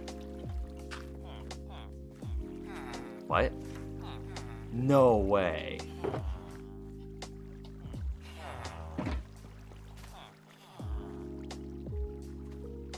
So it doesn't keep track of all of the subs that have already been gifted? It doesn't have a way of looking back to see those subs?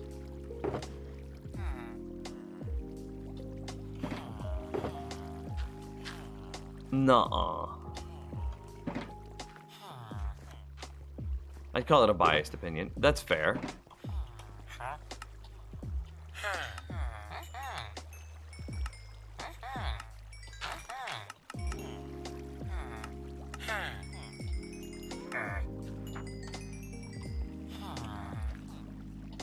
Wow, he still hasn't reset.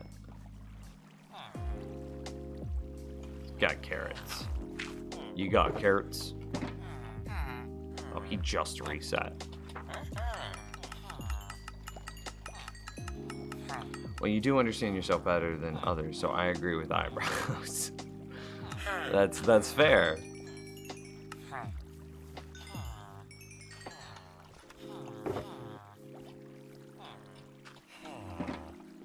I would know how to talk to myself is the way that I talk to myself the best way to talk to other people, though? Yeah, that's a great point.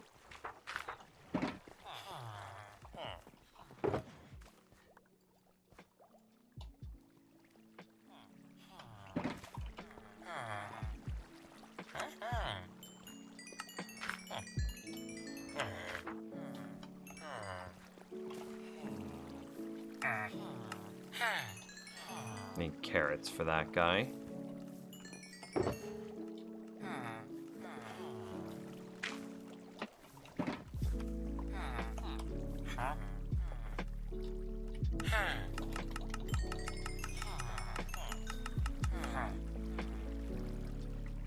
Okay, so now all 4 of his trades are locked.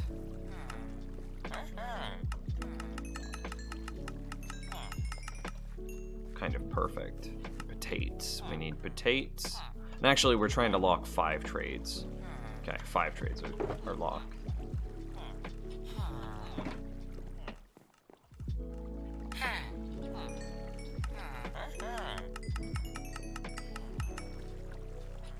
One, two, three, four, 5. All 5 trades are locked on that guy. Oh, this is a great cross-section of how this is supposed to work.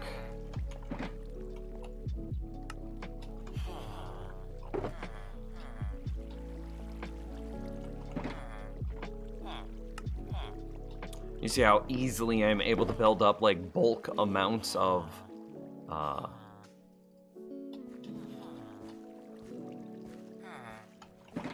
emeralds, and then turn those emeralds into bulk amounts of golden carrots.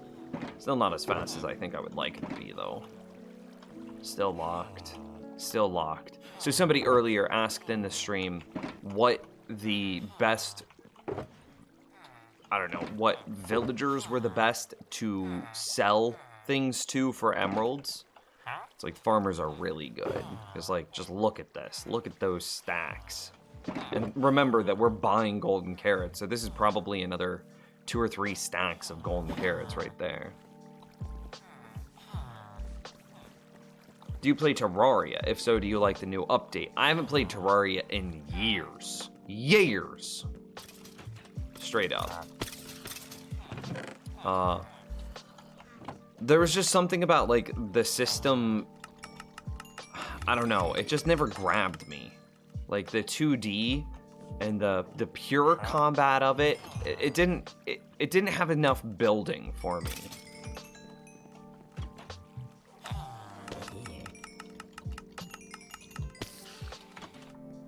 Like, I wish Minecraft became more like Terraria, and I wish Terraria became more like Minecraft.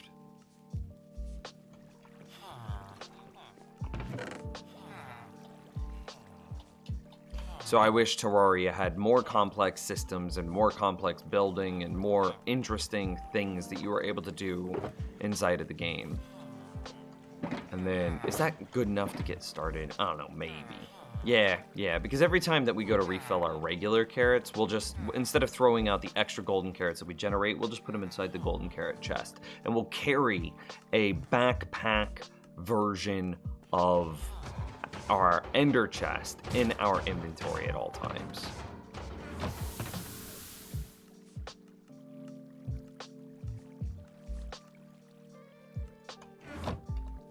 We're just gonna have a proper freaking rainbow here, eh?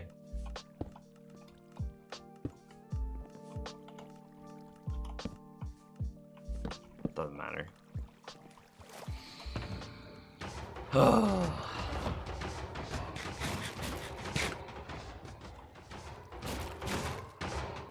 You know what might be another good chest to bring? Or something else that should be at least inside the ender chest? Milk. A bunch of milk. Why do you need the experience bottles? So let's say that we're out in the world, and say that we've been flying around a lot, and doing a bunch of exploration, doing a bunch of everything, and our elytra durability's low. Well, and I'm stuck hundreds of thousands of thousands of blocks away from home. Do I want to sit there and like try to fight and get all the experience I need to be able to repair my elytra? Or do I want to pull open a shulker box and spam some potions, some bottles of enchanting, and repair my elytra?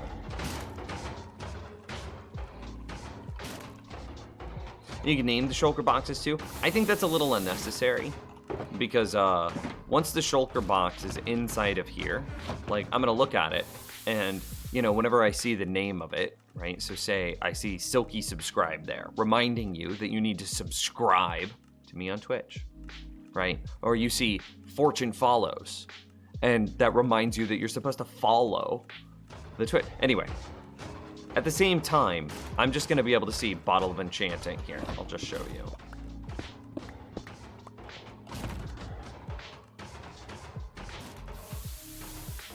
So as we were to flip through this, I could just see Bottle of Enchanting, Golden Carrot, Firework Rocket, Ender Pearl, Totem, and then the red stone is red, right?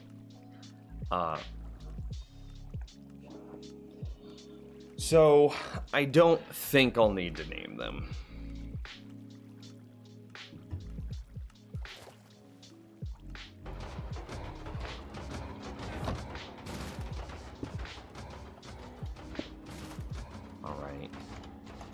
And I think I would like to have something roundabouts 9 shulkers. So that way just the top of this is taken off.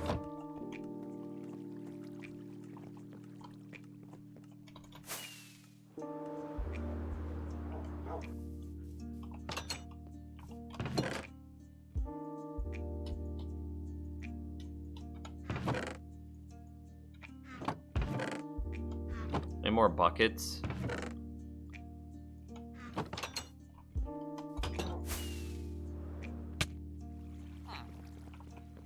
So the reason I'm so concerned about having a bunch of milk buckets is because of the raid farm. I would hate to find myself going to visit the raid farm. You know how every time we go visit the raid farm, we have to first prep and make sure that we have like a milk bucket so that way we can clear the bad omen effect before we return to base?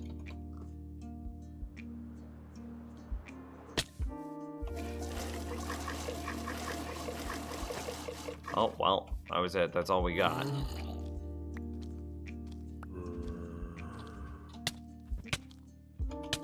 I just dropped the shulker? Or just milk? Okay, just milk.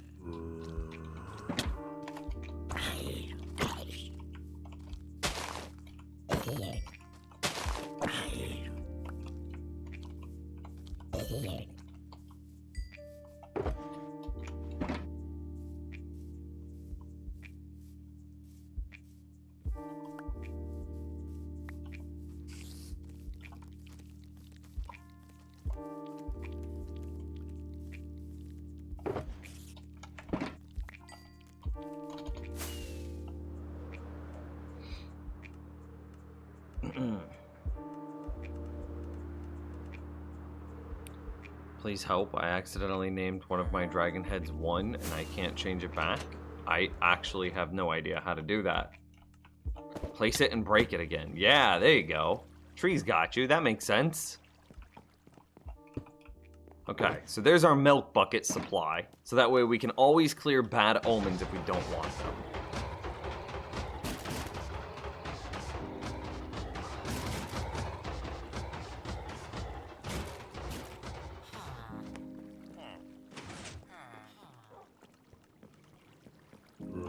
So there's also times, Woos, where, and this one's probably just as likely. You remember when we were clearing out this mountain And every now and then I'd just be like, well, time to go AFK inside the skeleton experience grinder because my pickaxe or my shovel has low durability.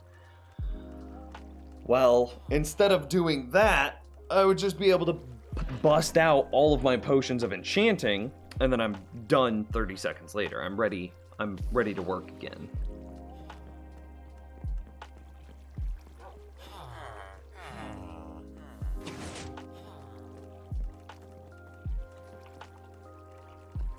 Is there anything else that we would want? Milk, redstone, ender pearls, carrots, experience bottles, totems of undying, and rockets / elytra. Maybe we do enchant up those 3 elytra. Just in case, right? Maybe a full set, another set of iron, or excuse me, another set of armor that has thorns on it. Basically the exact same armor that I use, but with 1 more enchant thorns.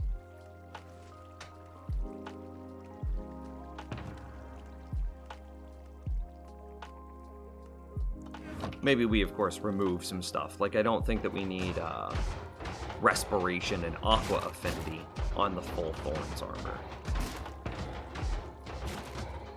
Do we have, like, a potion chest?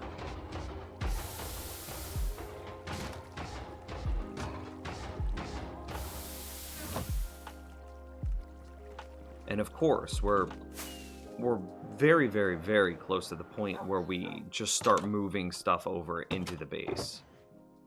Like, look at all of this diamond stuff. What do we do with this?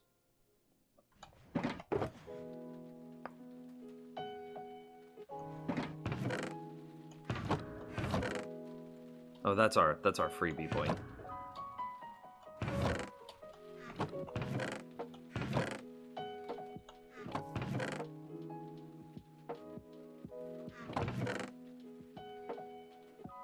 We'll have to figure out a way of storing this, all of this, into roughly 21 chests.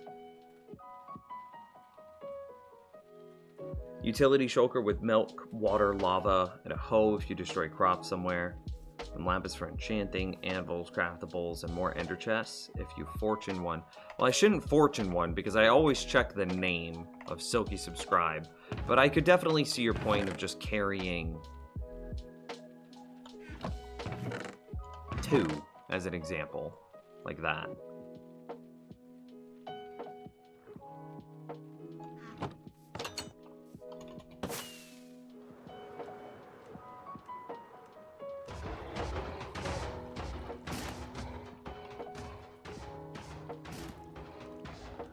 We also want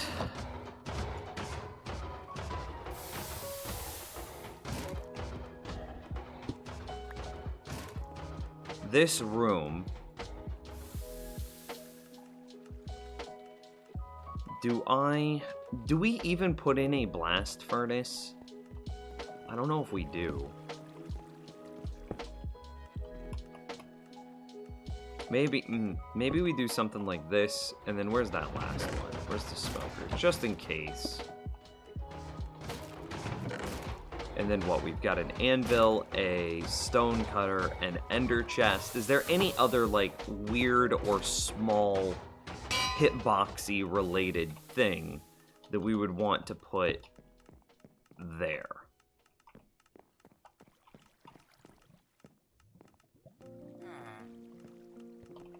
Maybe a brewing stand, even though we're gonna have a potion room. A brewing stand, maybe?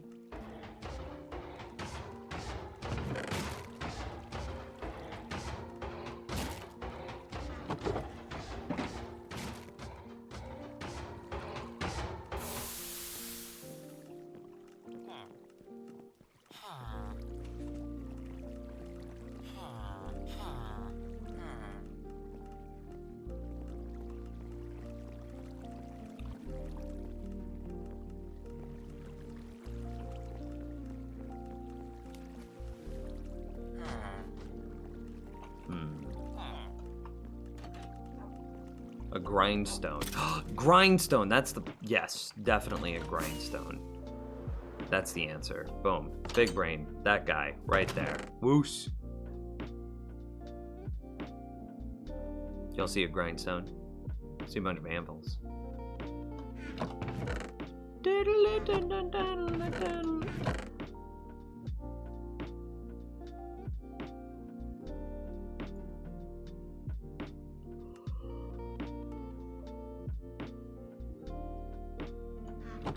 I don't know if I have... Oh, there it is.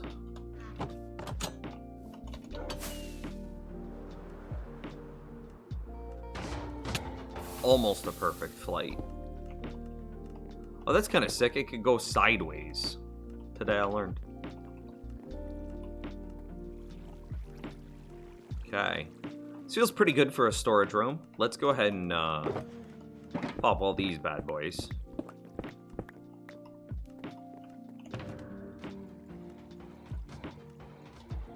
The egg, the dragon head. That's all gonna come out. That's coming out.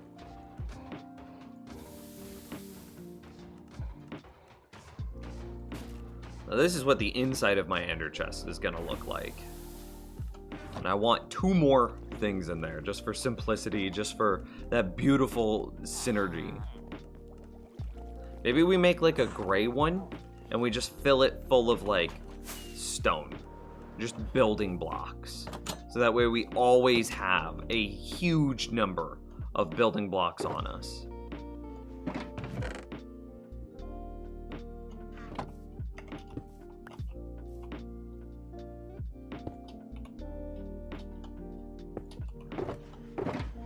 I have no idea what to do with all of these diamond tools.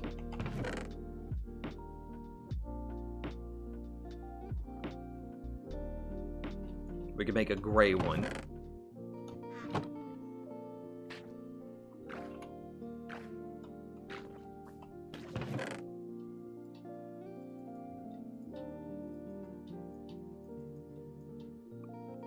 You see any stone brick slabs, stone brick stairs, these ender items go in there. Okay.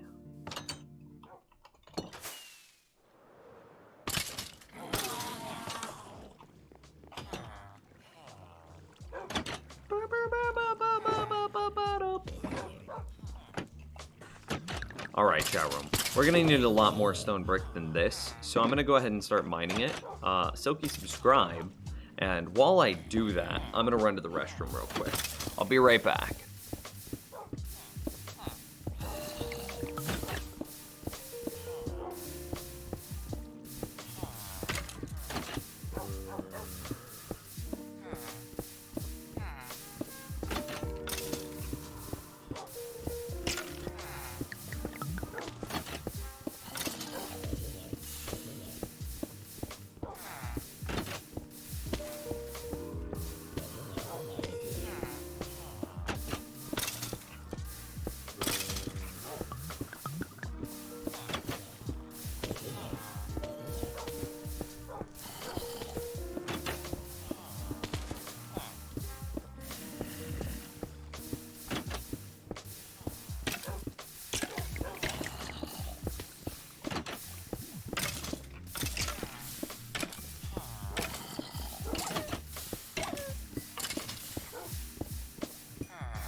All right, Chad, I'm back. Thanks for being patient with me.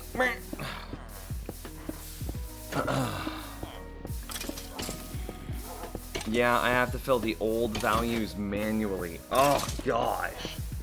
That breaks my heart, dude, that I have to fill the old values in the sub count manually.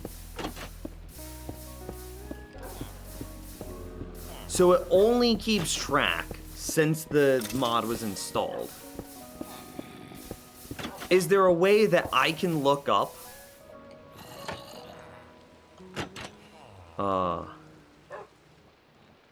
Is there a way that I can look up all the old values? And that way, anybody, you know, I'm not going to do every, like, one gifted sub, because I'm sure there's a lot of those, but anyone that's gifted more than 5 subs, I would be like, okay, yeah, let's get all of those people added manually. Twitch, I don't know what this Google search would be. Like, Twitch sub gifting history?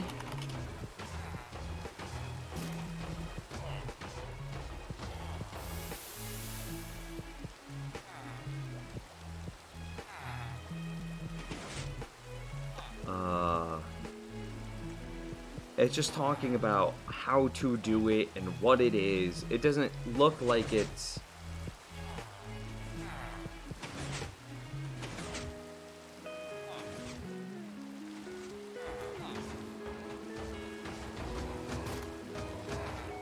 It doesn't look like there's a way of looking up historical sub-gifting values.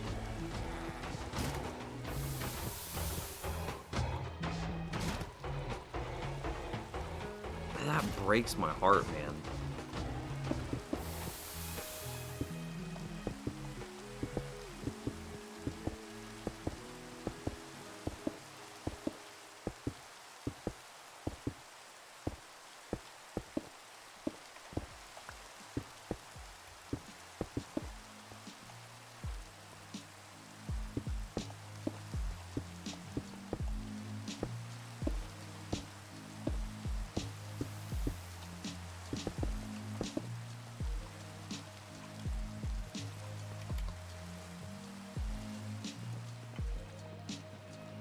Well, looking at the chests feels real nice now. And of course, once we get blocks above this to denote what's in the chest, it'll look really nice.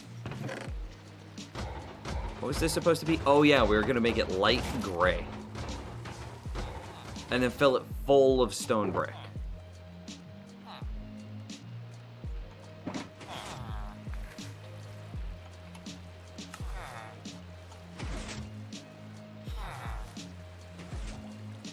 No, not yet.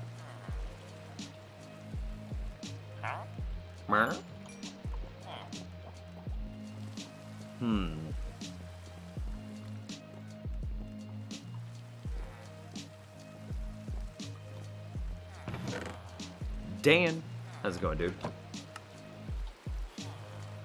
Make some light gray dye. Dye this. That still seems too dark. I want to make it lighter. Because it's supposed to be stone brick, and stone brick's not that dark of a block.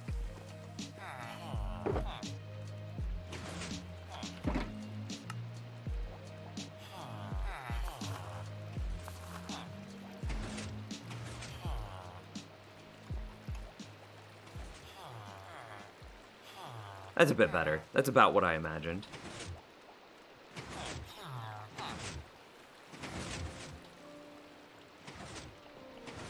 So to that end,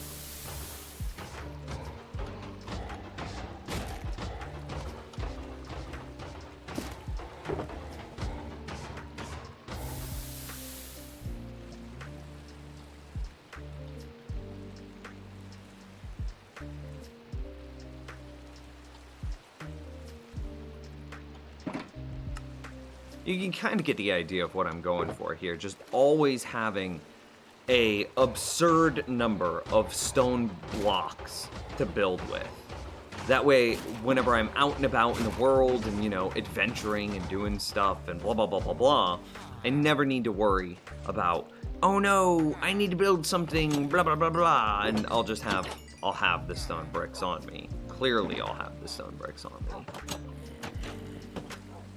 You could also do one like this, but maybe for wood. Maybe for wood. I'm thinking about it a little bit more. Maybe in the rocket one, maybe we modify that one a little bit and also put a bunch of torches inside of it. I need 2.5 stacks of stone brick left.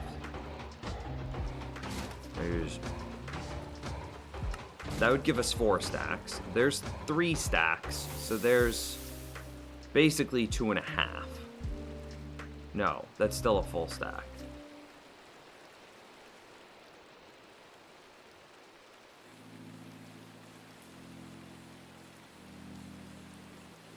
Give or take.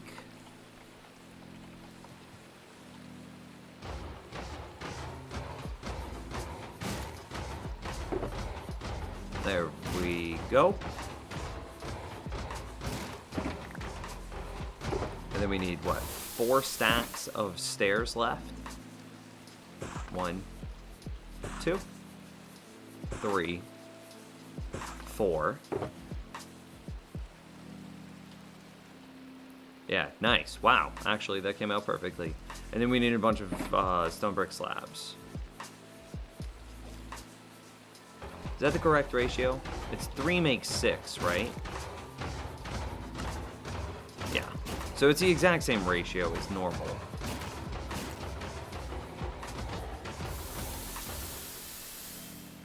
Is it just more clicks to do it this way? Or is it fewer clicks?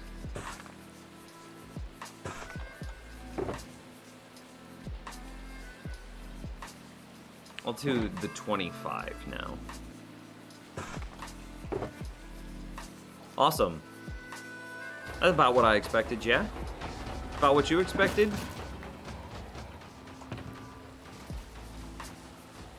Stone bricks. How do you make a smooth stone generator?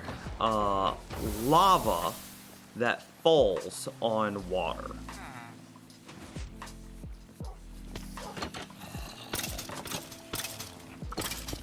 So you can see here I have lava above, and it's falling onto running water.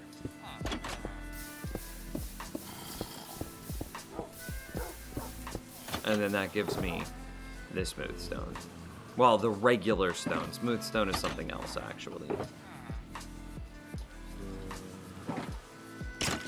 And then it requires a Silk Touch pickaxe to pick it up, of course. Nims, do you have AC? What do you mean by AC?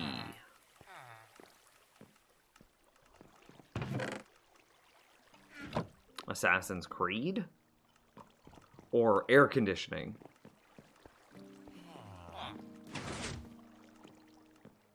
Air conditioning.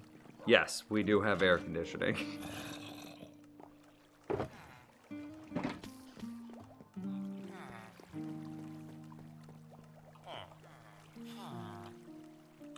Do I care? Kind of do.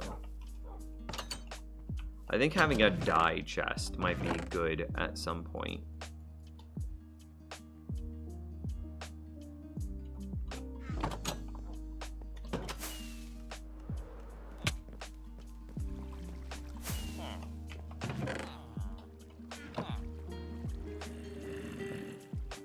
Oh, you don't? That sucks, though.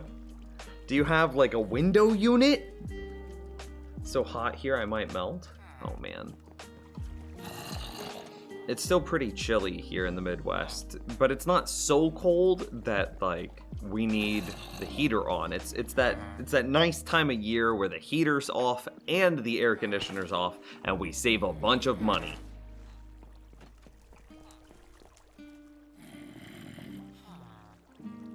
What enchants do you have on your armor, Nims? Protection on everything. So you know, the Elytra is a standard Elytra, Unbreaking 3 Mending. But then on the armor, everything has protection. So protection 4, protection 4, protection 4, protection 4, and it should be generic protection. Everything, of course, has Unbreaking 3, Unbreaking 3, Unbreaking 3, Unbreaking 3, Unbreaking 3. Everything is Mending, of course. Mending, Mending, Mending, Mending.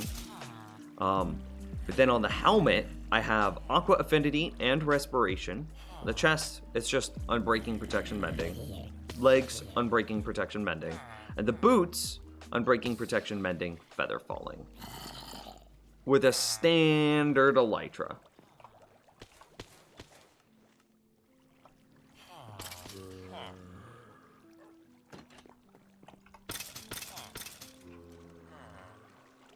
What did I come in this room for? I don't even remember at this point.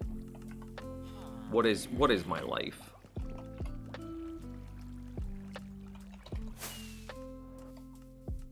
Dude, I was pretty sure he meant Assassin's Creed as well. Is protection better than blast protection and whatnot?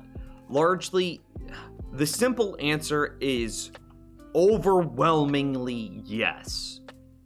The complicated answer is no, but the difference is so slim that the weaknesses that blast protection only forces you to have, because you're going to be weak to everything else in the game, the difference between regular protection and blast protection is so small that the downsides of the slightly more powerful blast protection are so great, the downsides are so great that it's not worth it to use specific protections.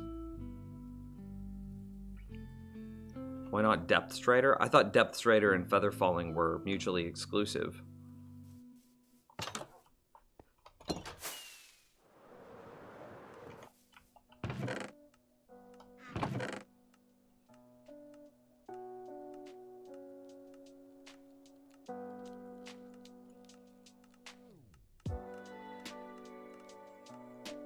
Is Depth Strider 3 the max?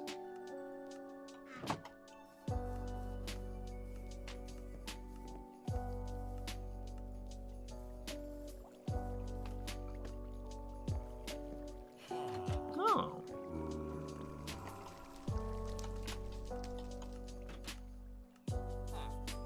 Oh. Well, RIP my levels, though.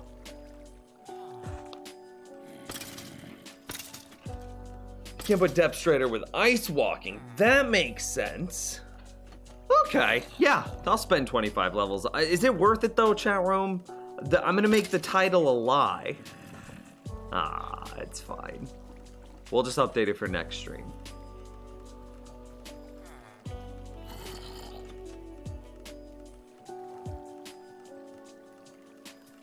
Okay, it's done. It's been done. All right. Let's go see how fast we move through water now. Dude, this is so much quicker.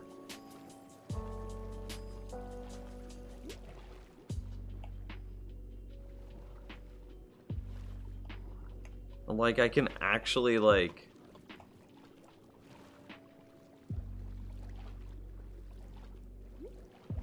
Now Nims is poor. Nims really is poor. Stream title, that is a lie. False advertising, clickbait. It's true. It's true. I've lived long enough to see myself become the very thing in which I hate. Huh.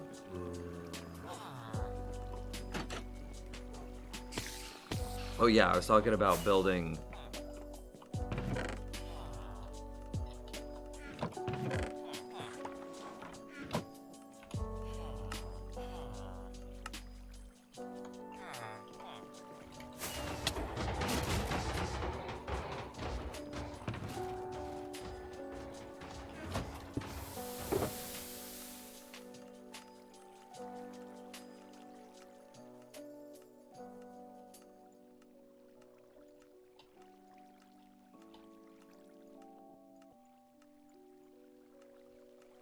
Well, if we're already accepting that I'm going to be reducing my total number of levels,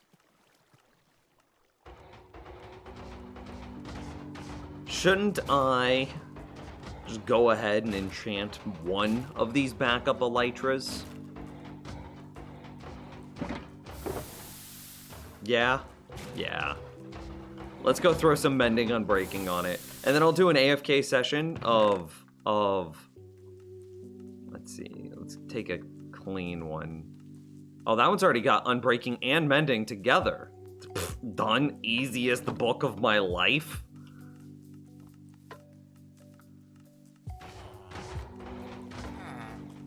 I had lied and clickbaited the other way. I was at level 383.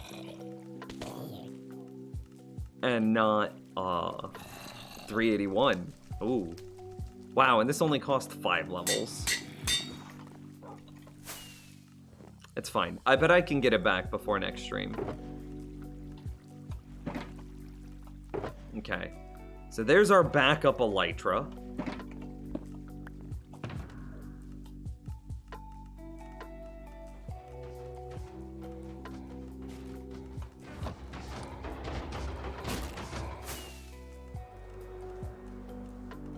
You either die a SpongeBob or live it long enough to become a Squidward.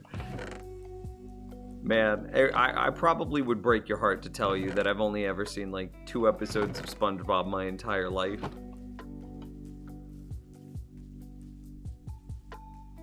Imagine like that prot 4 gives 1 levels of protection in every type, and a specific prot gives 2 levels.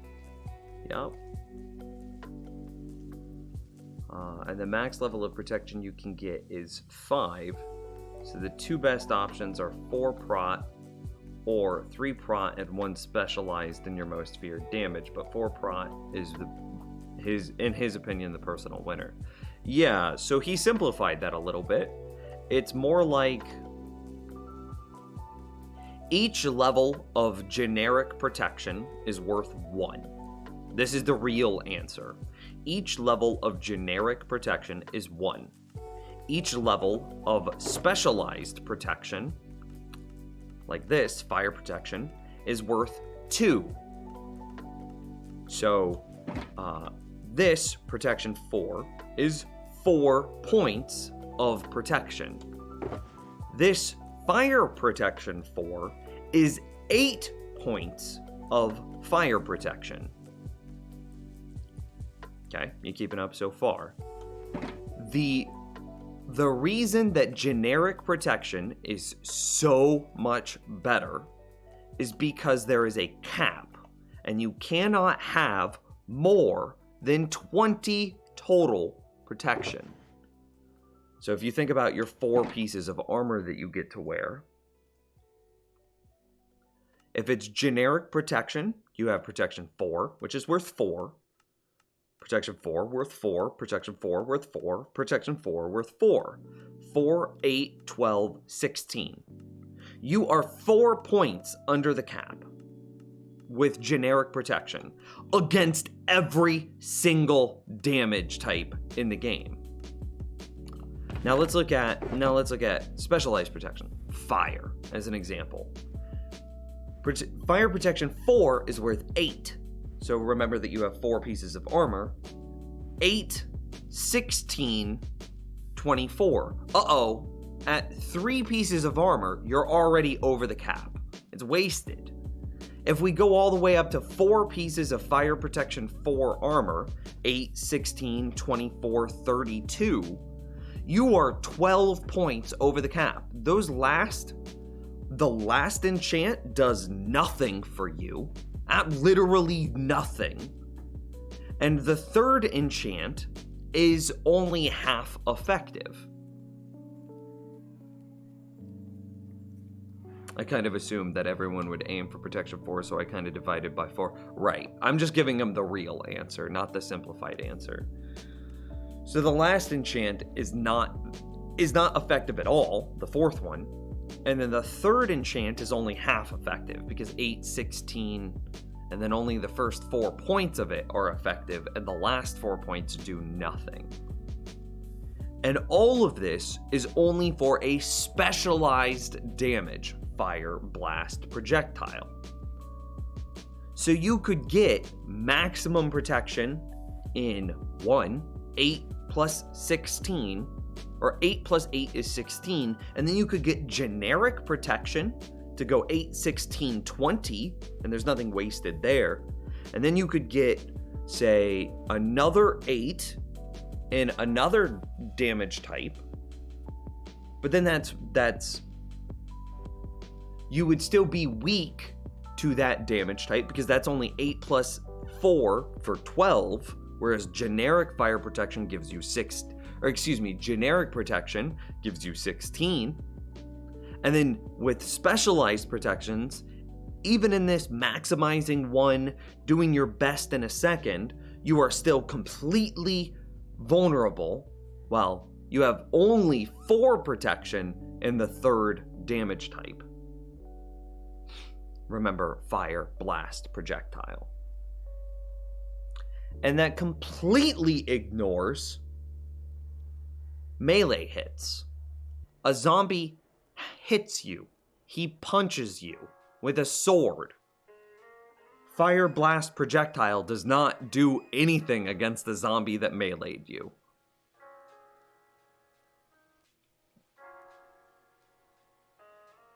So let's say you could still somehow have fire, blast, and projectile protections all at maximum, right? Let's hypothetically say that's possible. It's not, but let's say hypothetically. It would still be beneficial for you to wear full protection armor to protect you against melee hits and things that aren't in that list, like poison or wither or melee hits. Yeah. So there is really no reason to wear specialized protections.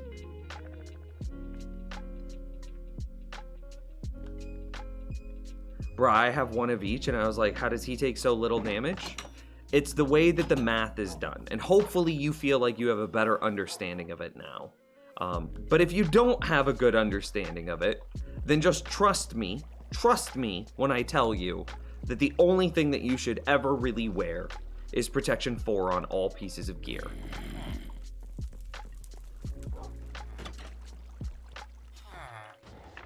I don't care if you're as an example, I don't care if you're gonna be building in the nether and you're swimming through lava. Don't care. Wear full protection 4. I don't care if you're working on a charged creeper farm and you really think you want blast protection. I don't care. Wear full protection 4.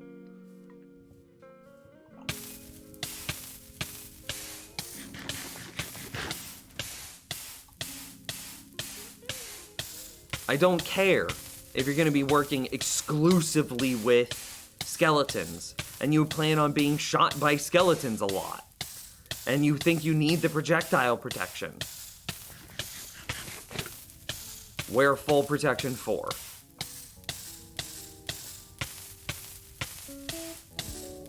It's too good not to.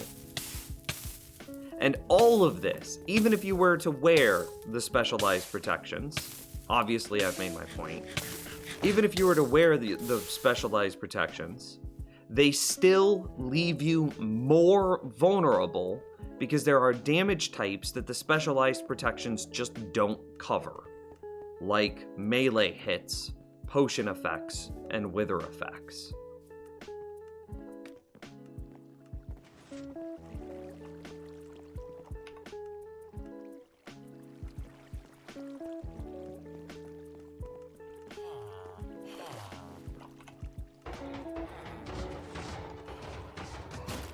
So, are we talking about how general protection basically makes all other types of protection almost redundant in general gameplay? Yeah, pretty much.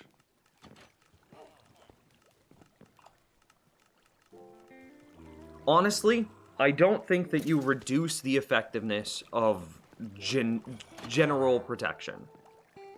But to fix it, because it shouldn't be this way, the specific enchants should have value. I think that there should be a valuable trade-off to those things. So I think that we increase the cap that protection can affect, or can protect you by. So right now the cap is at 20. Make the cap 30. 32. I don't know. Doesn't matter. Let it go all the way. 8, 16, 24, 32. Let it go all the way. Because if I had fire protection 32, yeah, I'm basically immune to fire, to lava, to blah, blah, blah. Isn't that the point? But then I would be completely vulnerable, the weakest. I would be so at risk. My likelihood of dying from blasts, from melee hits, from everything else skyrockets. And isn't that the point of protections?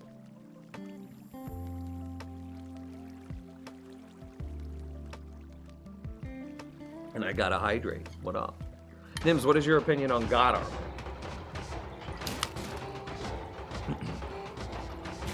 I'm glad it got removed.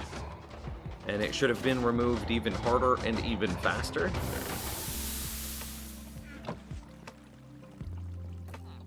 It was too strong. For the same reasons that I believe that Netherite armor is too strong. I believe God armor is too strong the exact same way.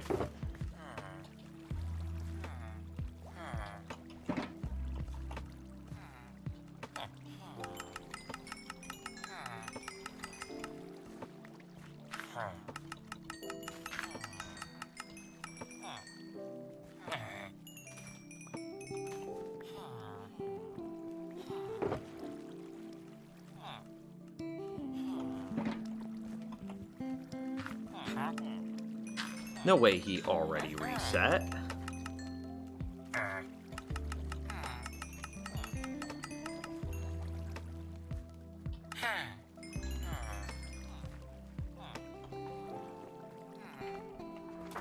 So I wish it would have gotten nerfed. I wish it would have gotten nerfed quicker, sooner, faster. Yeah.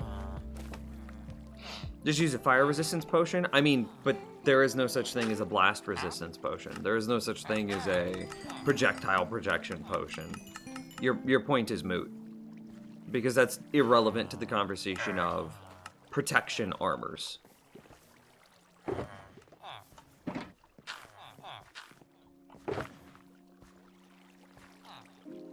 And it's effectively a straw man to say that.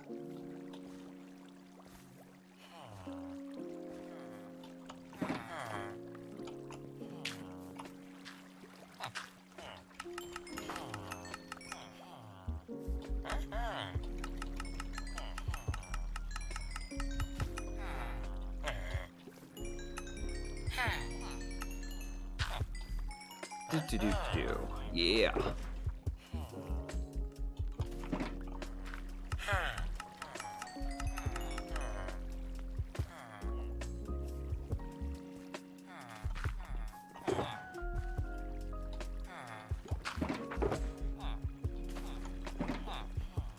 But, I mean...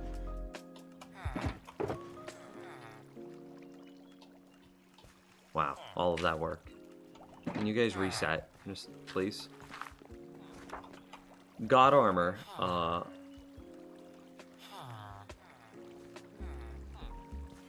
God armor was when you could enchant protection. You could enchant all protections on all pieces of armor. So this, my legs as an example, would have protection 4, but it would also have fire protection, blast protection, and projectile protection 4 as well. It would have all 4 protection types on my one piece of legs. And you wouldn't even need all 4 on one piece of gear. You could just have 1 on one piece of gear. You only need, remember that protection 4 across everything provides protection 16. You can only go up 4 more points of protection. So you don't even need fire protection 4, you only need fire protection 2 to be capped. Provided that you're wearing your chest piece and not an elytra.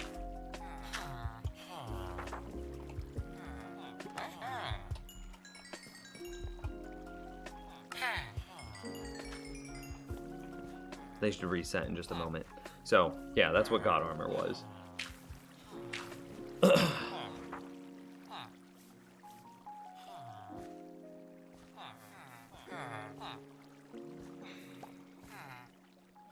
You should only be able to get the protection enchant by combining fire, blast, and projectile protection enchants together.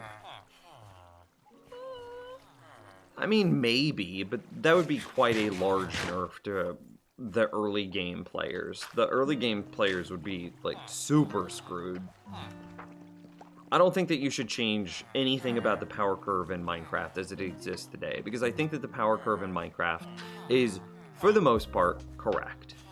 Making anything more difficult like that would completely ruin the current power curve. Because imagine how difficult it would be to get protection 4 in that scenario.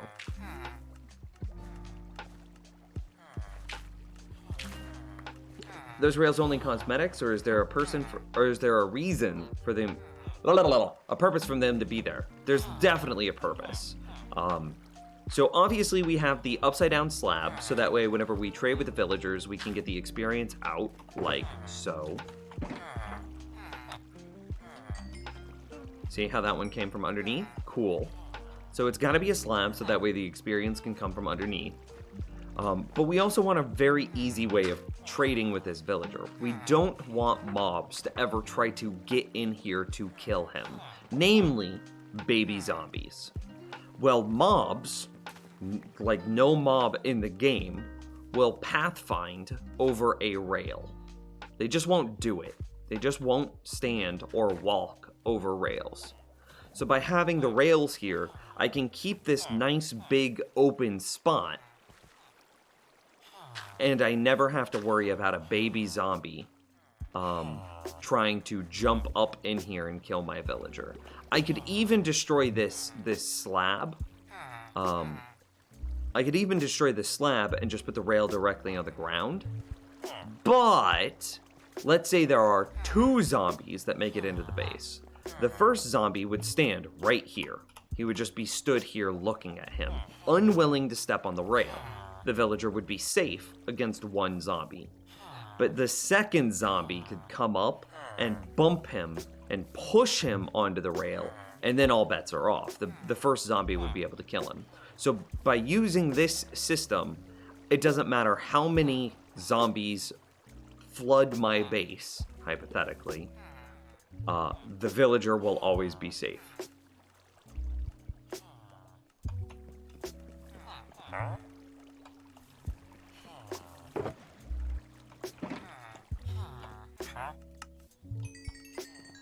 Hey, I'm new here. How are you guys doing? I'm doing fan-freaking-tastic, man.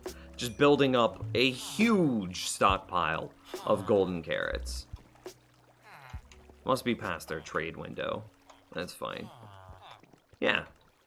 I do my best. My chat room yells at me and says, like, oh, Nims never reads chat. But I really do give it an honest effort to try to read most, if not all, messages in chat.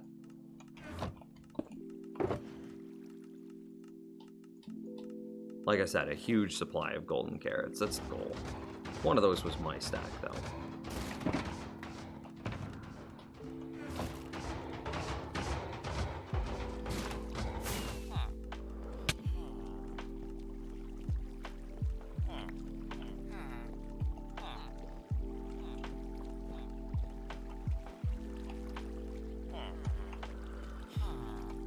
What else?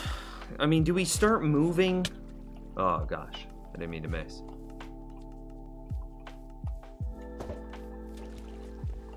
Do we start moving stuff into this storage room now? I'm a bit nervous, if I'm honest with you. I don't know why I'm so nervous, but I am.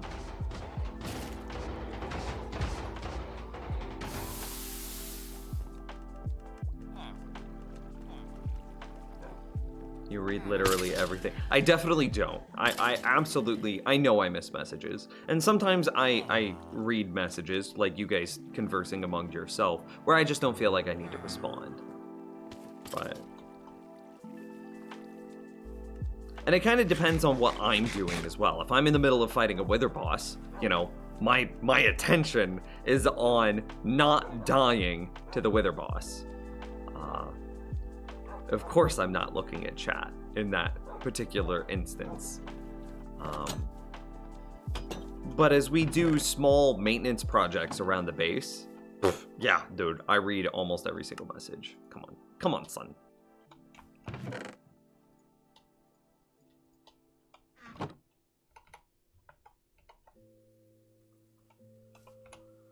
Oh, is there anything... How would we go about moving the majority of this stuff? And is there any sort of special... organization that we should use for it? Could you give me just a quick tour? Absolutely. So we'll start the tour right here. This is our first base. This is actually, it's our second little starter hut. I mean, obviously built with cobblestone. And you can see that there's a bunch of holes in it as we have slowly moved into our proper base. Before we get into the proper base, just a quick, this is our villager breeder. It's a good villager breeder. We have a lot of villagers. It's my own design, not the crappy other designs that exist on YouTube right now. Okay, so quick base tour. The whole idea for this base is everything to be running simultaneously. Well, actually, before I show you that, I want to show you this. Let me see. Can I like Control Shift T? How many times do I have to Control Shift T to pull up? Yeah, I found him. Okay. Yeah. Here we go. This is what I wanted. Close that. Go back to chat. This is the diagram. This is like the schematic of our base. So this is what you're in for. And these are two different versions made at different points. Our base has gotten even more complicated and bigger since these two have been made. This one here was made by Warfric. This one here was made by Dawes. Awesome. So, base tour. It all starts with this guy right here, a skeleton experience grinder, or well, a skeleton spawner. Skeleton spawn, fall into some water streams, and then go up a water tube, like a bubble elevator, and then they'll fall right here. I know you guys are giving me crap about the base tour, but I really enjoy my base. I'm really proud of how far it's come. Yeah, Maddles just said that.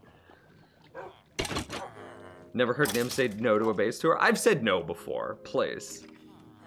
So the skeletons then drop in here, land at 1 health. Wolves, which default aggro to skeletons, hit the skeletons, and because the wolves are owned by the player, the skeletons drop experience. That's how I'm able to hit, you know, I was level 383 earlier this stream, but we did some enchanting and dropped it down to 353. That's largely where all of my experience comes from. This is a fully automatic, no player interaction skeleton experience grinder. However, it does have a very tight range that it works in. I've basically built this room to be exactly that perfect range. So no matter where I stand in this room, the skeleton spawner, which is just over there, will be active. Also, no matter where I stand in the room, the experience orbs will track to the player. So then I can say, okay, well, it's got such a tight radius. I really want to spend as much time in this room as possible. How do I spend time in this room? How do I spend as much time in this room as possible? So then I built all of my AFK farms around this single point. So I have an AFK tree farm. I have, you know, an AFK fishing farm, an AFK pumpkin carver, netherwort farm, cobblestone farm, concrete converter, ore converter, and a nano farm that are all AFK builds to take advantage of the fully automatic skeleton experience grinder. Okay, well, sick. So now I'm going to be AFK all the time in this room, taking advantage of the auto XP farm and the AFK farms that are near it. That then tells me that I should build my Darkroom mob farm pretty close to that, which is this kind of large, leggy structure here. Well, I've been closing off my base. We've got a Darkroom mob farm, and it's a very special type of Darkroom mob farm. They can also supply us with ender pearls and string from spiders, in addition to all the regular expected too tall monsters like zombies and skeletons and creepers and witches. And let me sleep real quick. Too bad Nims' Villager Breeder isn't on YouTube. Fair point.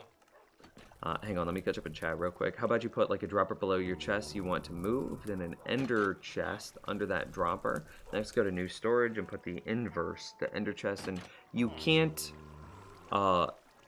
dropper into ender chests. However, I could do what you're describing with shulkers. I mean, your idea still works with shulkers, absolutely. Okay, so anyway, and like, let me show you this. I want to show just one farm, chat room. I'm gonna show him the one farm, the farm, my magnum opus farm. Okay, clearly I'm about to jump into a tree farm, but first, note the 64 saplings in my offhand. Note, in here, let's actually set this up correctly, because this isn't 116 yet, so the experience doesn't move correctly yet. Note the number of saplings in my offhand. Note that I don't have a axe dispensing system. It's just a mending unbreaking axe. And note that I don't need to ever worry about resupplying my bone meal. Okay, ready? So I just stand here.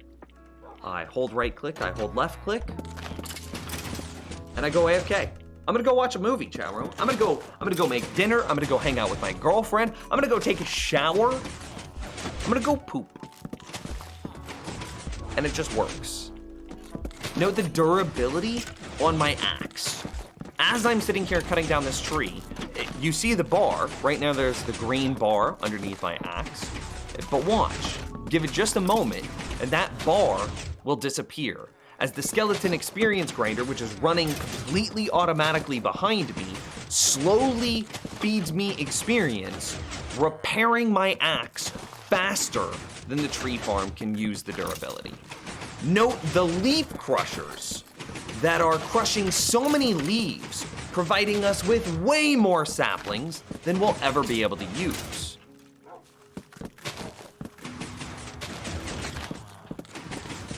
And note that I didn't need to maintenance. See, there's the durability bar, it just disappeared.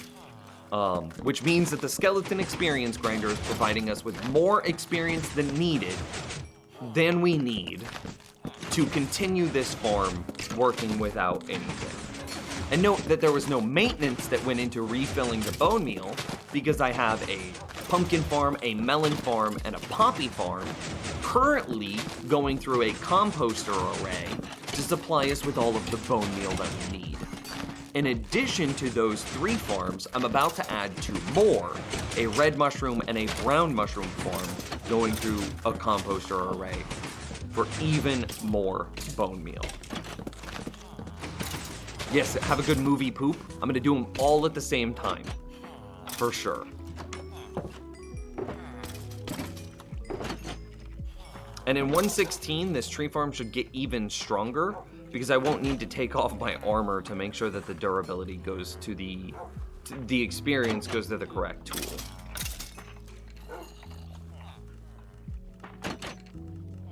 Is the guy that asked for the tour even still here? Tour asked guy. What was his name? I remember the color of his name, but I don't remember his name. Just Jewel. Oh. You still here, bud? 4th tree farm flexing this stream? Yeah, that's true. That's true. Okay, so the drops from said tree farm end up over here. So of course we have all of our oak saplings, definitely more oak saplings produced than what is consumed. I mean, do I even need to explain this? Do I even need to explain this? That's amazing. It also produces apples, it also produces sticks. Jewel says he's still here. Okay, cool. Now what's really cool about this is now this stripped oak log chest is completely full. What do you think happens? Yeah, you might be right to guess that I would destroy the logs, because that's what I do with most of my other overflow things, but not in this case. I take all the extra logs from each one of these farms, and obviously I spend most of the time in the dark, or the stripped oak mode. It even does jungle, by the way. I take the overflow logs and I run them through a charcoal factory. So that way each tree, or once that chest is full, instead of just wasting these logs, I convert them completely automatically into charcoal, using a furnace that's being fueled by the charcoal that it itself creates. So the logs move over here, go into that furnace, get converted into charcoal, get placed into the charcoal chest, and then whenever that furnace needs fuel, it just pulls the fuel back out of the chest, and it creates a net positive gain of charcoal. Pretty sick, pretty sick. I'm not gonna get too much into the villager specifics because there's a lot of stuff that our villagers do. Like this guy buys buys stone.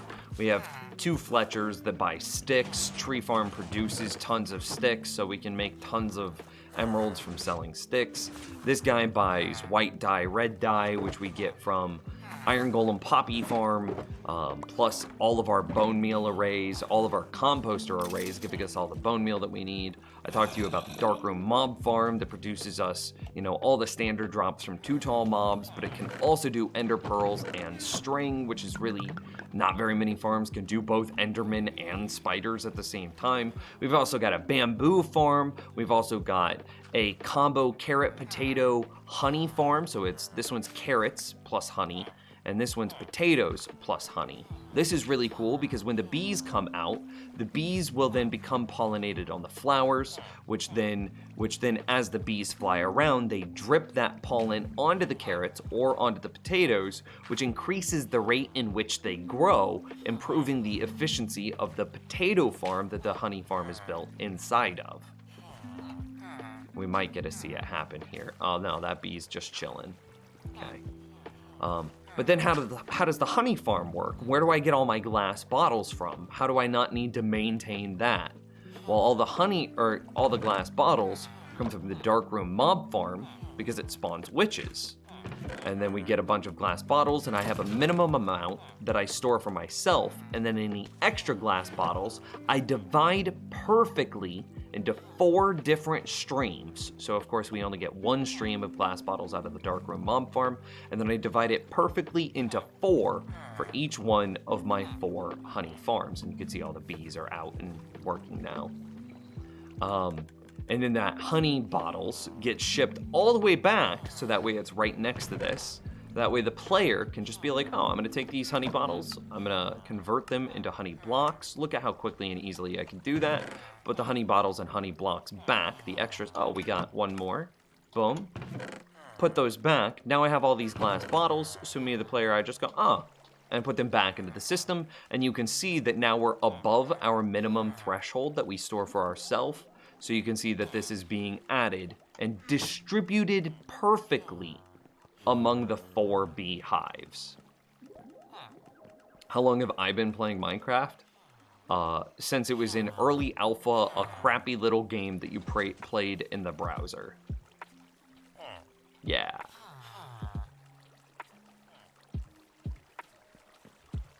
Have a good night. There's a few of you going to sleep right now. Have a good night, guys. Just collectively sleep well. So we've got all of this. I told you how I have a melon pumpkin farm, which I run through a composter array to provide me with all the bone meal that I need for the tree farm. But whenever that bone meal supply is done, when the tree farm doesn't need any more bone meal, I ship all of the melon and pumpkins from all the way over there here. So here's all my melons. And then of course, here's all my pumpkins. Why do I do this? Well, I've got the potatoes and carrots here as well. So here's my potatoes, and then mirrored, there's all my carrots. So potatoes, carrots, pumpkins, melons trade to farmer villagers for emeralds. And then I'm able to turn around and buy golden carrots from those same farmers, getting, in my opinion, the best food for hardcore Minecraft. So that's how I have golden carrots. I don't have a gold farm, please. We also have a sugarcane farm, some villagers to sell paper to. The villagers also sell us Unbreaking, Infinity, and Mending books. We've got a, fishing farm right here. And we've already got it set up for the 116 nerf. So we've got it set up to do salmon, cod, tripwire, ink. We'll come back to that one. String, leather, clown, and puffer fish. We turn around and sell basically all of those things. So there's string, cod, salmon, tropical, and puffer fish. Here's the ink sacks that we would sell. And here's the string and tripwire that we would sell. The last thing that we store here is feathers, and we actually take those feathers from the Darkroom mob farm. So every now and then a zombie chicken jockey will spawn, which gives us a chicken drop. And so we're able to farm feathers out of our Darkroom mob farm as well. And so I have a small supply of feathers, which I believe I can also sell to the Fletcher. Of course, we've got an iron golem farm, and it's a 2-cell iron golem farm, which is how we have 2 iron golems in there simultaneously. And you can kind of see the 2 cells. You can see that it's a central tube, and then there's 1 cell here and a 2nd cell there, giving us a very, very good rates. See, these are all iron blocks, and I stopped converting into iron blocks ages ago. I could probably have 10 double chests of iron blocks if I cared. And then this is just iron storage, and then we sell the iron here to all of our blacksmiths for things like full diamond armor, full diamond tools, full diamond weapons as well. Yeah. Brown mushroom farm, red mushroom farm. We've already covered the tree farm storage. This is a furnace array that's being fed by the overflow from the bamboo farm. Storage system for the Darkroom mob farm. I think that's most of it. Oh, and then we also have a raid farm. Like a proper, completely automatically, AFK raid farm. So I just stand there and I farm raid after raid after raid, pillager wave after pillager wave after pillager wave. And I could leave my computer while I did it. So going back a little bit, so you remember those little, like those diagrams or infographics I showed you at the beginning of the world tour? These are pretty accurate to how my base works and how items flow. And this is kind of an older one that does the same thing. Oh yeah, I missed the raid farm. Is it far away? Yeah, I'll show you the raid farm. Sure. We haven't been out there in a hot minute. Do I have all of the stuff I need to have? Yeah. I should have milk inside of my ender chest. Yeah, I'll show you the raid farm. That is sick, man. Both your knowledge, ideas, designs, and Minecraft world. Well, thanks for the kind words, my dude.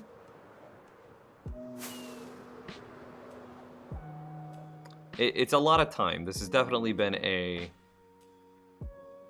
passion project of mine. I've always wanted to build this, but one, I never had a computer that was powerful enough to run all of those farms simultaneously. And I have a much more powerful computer now.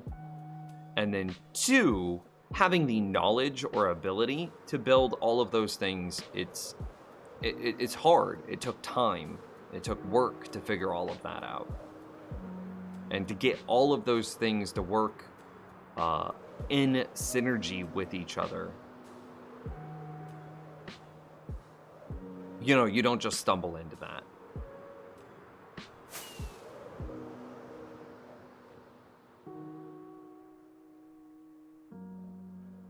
Yeah, I actually see that too, Just.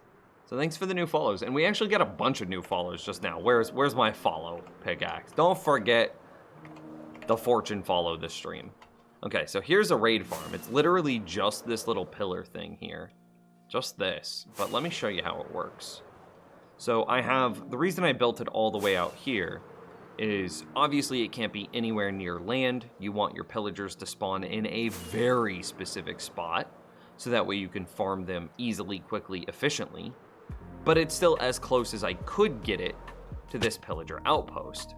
So I could come over to the pillager outpost, find a raid captain, or a pillager captain, or one of the dudes with the banners. I don't remember what the hell they're called. I'll see a dude with a banner. That's fine. Give it a moment. Throw down an ender chest. Get out. Where's my milk? There's my milk. Get out some milk, because we'll need that in a moment. Put that back. Don't put the ender chest inside the ender chest, buddy. That's a fortune axe, not a silk touch axe. And okay, so we didn't get a raid captain, pillager captain, whatever. So what we're gonna do is we're gonna fly straight up.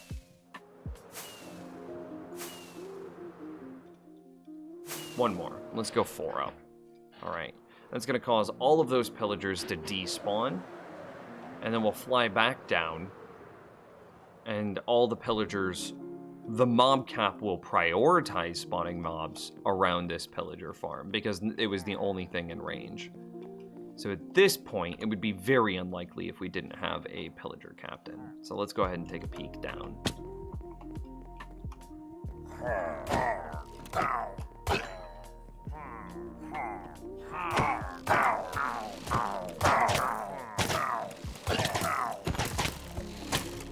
Really? None of you. None of you. Okay. Well, this is fine. Let's go ahead and get out of here, and let's give it another reset. Unlucky. Do you have any zero-tick farms? No, I think zero-tick farms are an exploit, and I refuse to build them. However, 1, 2, 3. Wait. I think I saw one right as I flew up. Please tell me he's still there. No. I think zero-tick farms are an exploit, and I refuse to build one. And, you know, in hindsight, Mojang agrees with me because zero-tick farms are largely being removed in 1.16. So I have a lot of, I don't know what you would call it. It's not integrity, so to speak, but I have a lot of belief in Minecraft. Like, I have a lot of personal theory of what is and isn't fair gameplay mechanics. And I don't use, in my builds, I refuse to use anything that I would describe as an unfair gameplay mechanic. I think we got unlucky a second time. I don't see anyone with a banner. 2, 3, 4. And zero-tick farms, in my mind, fall in that borderline cheaty sort of state. Oh, there's one right there. You see him? Let's go get him.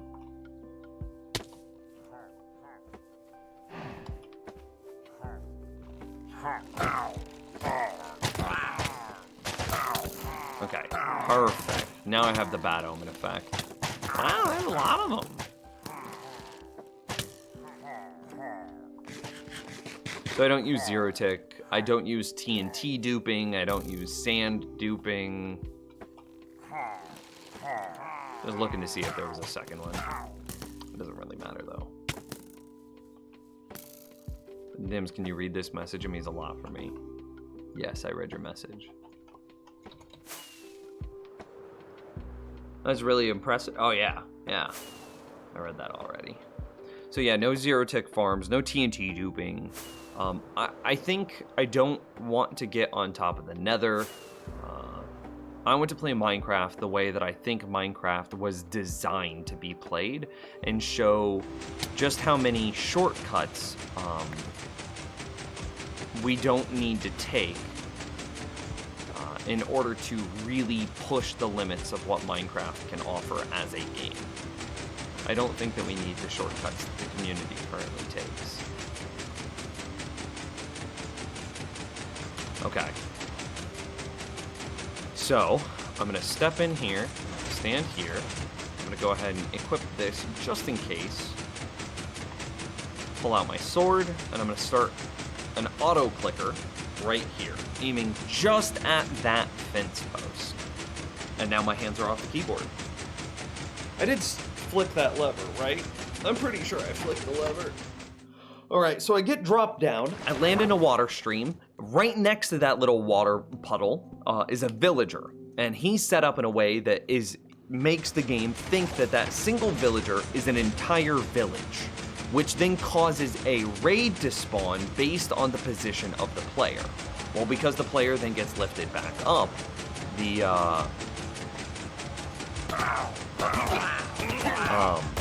because the player gets lifted back up, and the only spawnable spots are now a platform that's like 30 or 40 blocks above the player. So all of the members of that raid are spawning up on that platform. You push them into some water streams, you push them through some trickery, and they all now fall down this one wide tube. The shifting trapdoors, which you can see to the top right, are to provide them with a spot to, let me shift F5 here real quick, to provide them with a spot to land that isn't directly in front of the player. This is really important because, man, I said uh-oh just a moment ago because I'm having the flashing in my vision. That happens right before I get a migraine. I'm sad. Do you just throw out like 3 totems of undying? Dude, I'm about to throw out a lot more than that. I need an eccentric girlfriend. Are you in the stream? Could you bring me like a small piece of bread and an eccentric? Anyway.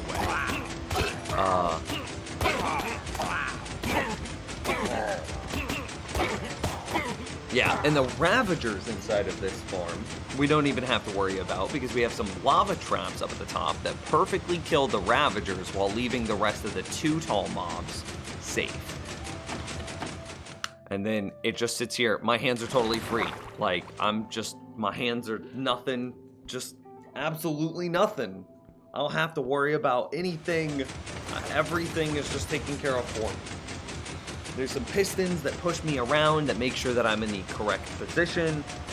All I need to do is make sure I aimed correctly when I first stepped in to the farm. And then whenever I'm done using it, and this is why I was so concerned about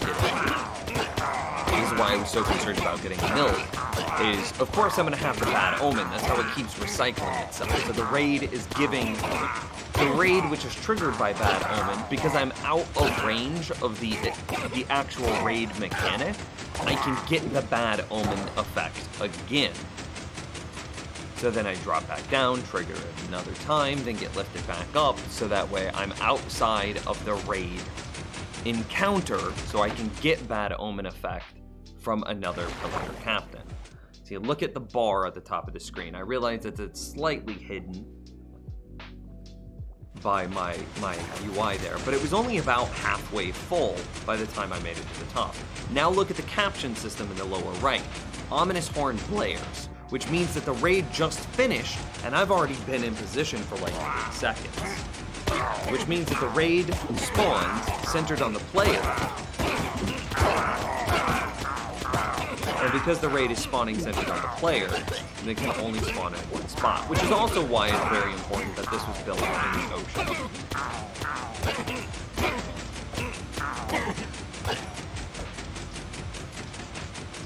Okay, and now that specific raid is over, I'm gonna step out, I'm gonna flip this lever off.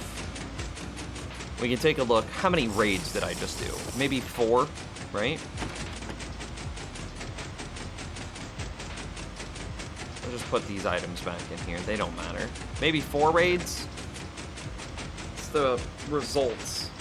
with our raid, with 4 raids. So Flamewheel just asked me, oh, did you throw out like 3 totems of Undying? 1, 2, 3, 4, 5, 6, 7, 8, 9, 10 in the trash, 11, 12, 13, 14 in the trash. Oh wait, do we have another chest? 15, 16, 17, 18, 19, 19, 20, 20, 21, 22.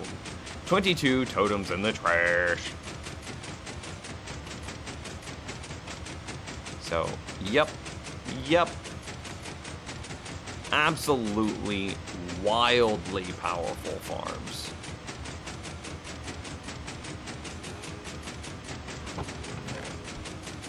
Of course, you get a lot of junk from them, and I haven't built a proper sorting system on this yet.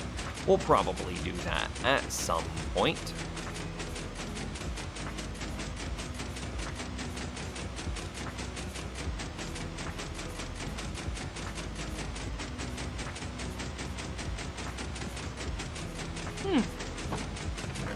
And that's it.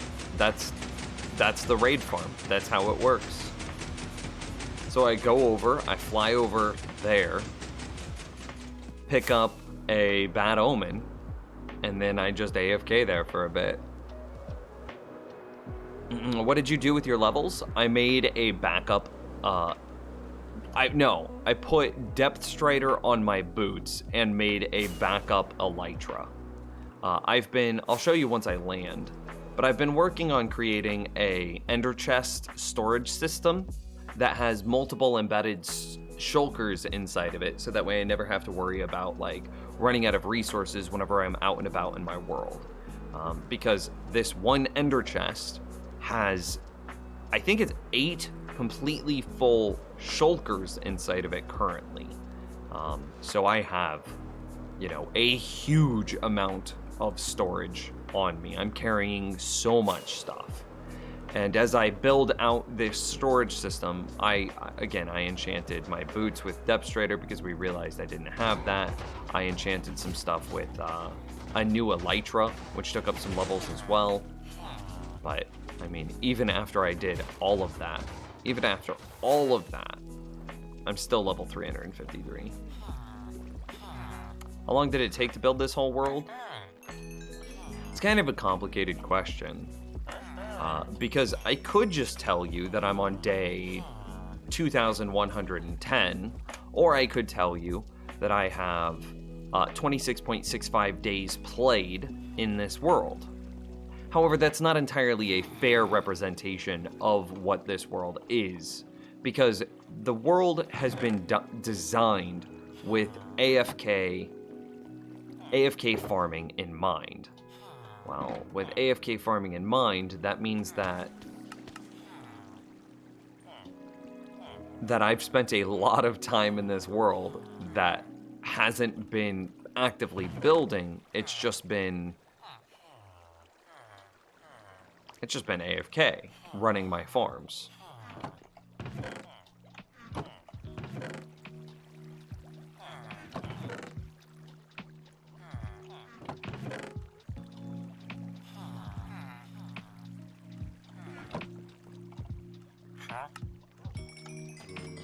But I guarantee that if I were to AFK overnight, I'd have all those levels back and more.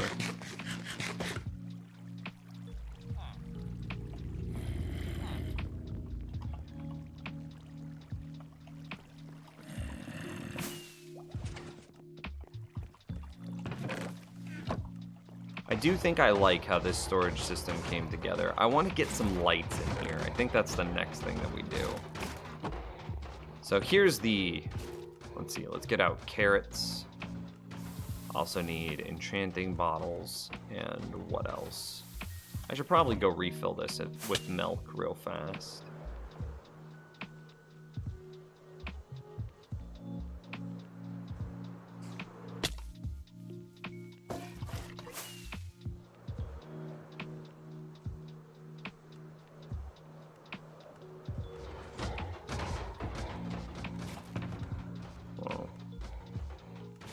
No, I wanted you out, not in.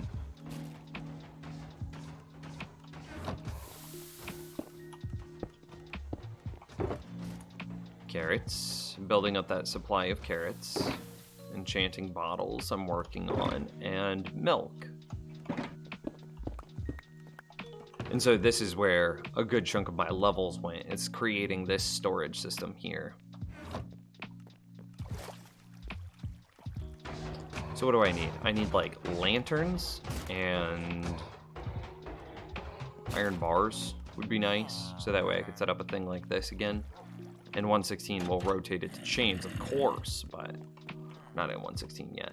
Why do you not like netherite? Oh man, you're just trying. You're trying to get a rant out of me. Do you think you could ever reach level 500? Oh, absolutely. That's not even a doubt in my mind. I mean, provided I don't die, yes, that's yeah, for sure. I could have done it by now if I had been really pushing. 1, 2, 3, 4. You seen lanterns?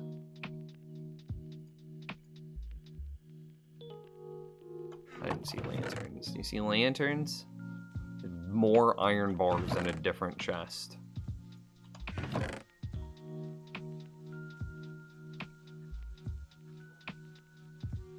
There's lanterns.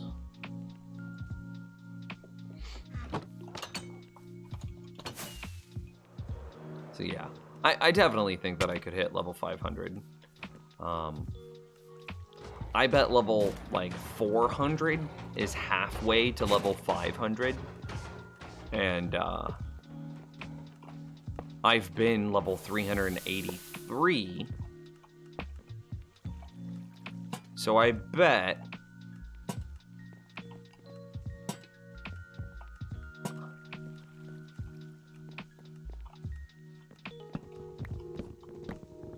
I've been level 383, so I bet I've been pretty close to like halfway to 500. 7 block. So right here is too dark. Everything else is good, but this spot is too dark. So we could put one more jack-o'-lantern, or two, let's try just pulling these out. See what the light of this room is.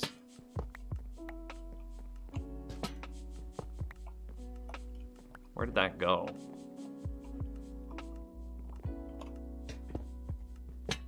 Didn't mean to break that. Didn't mean to break that either.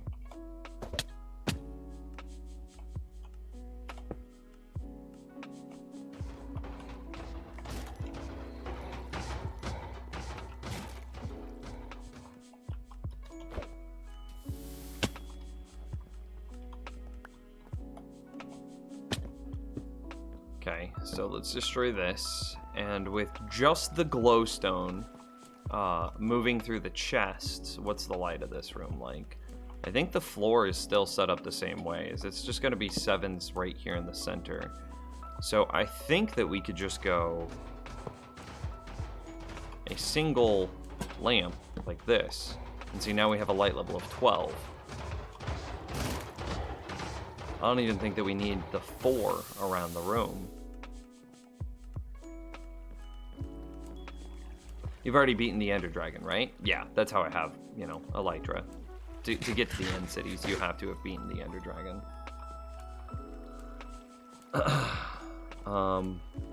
Kappa ran time. Nah, it's fine. I think Netherite's just gonna be too strong.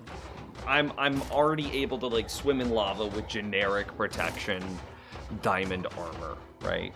It's only gonna get more. The overpoweredness of the player is just going to get more ridiculous with Netherite. It doesn't have a reason to exist yet, but if I'm correct in my theory, which there is an overwhelming amount of evidence to say that I am correct, then they will be adding a new challenge inside of the game that will necessitate the increased protection. Well, let's say it this way. That will necessitate the increased survivability provided by the Netherite armor. So as it exists today, Netherite's too strong. However, I'm pretty sure that they're going to add some new challenge that will necessitate the added survivability. Boom. Mic drop. Why don't you add, I don't know what that word is. AUMPOERED to lanterns.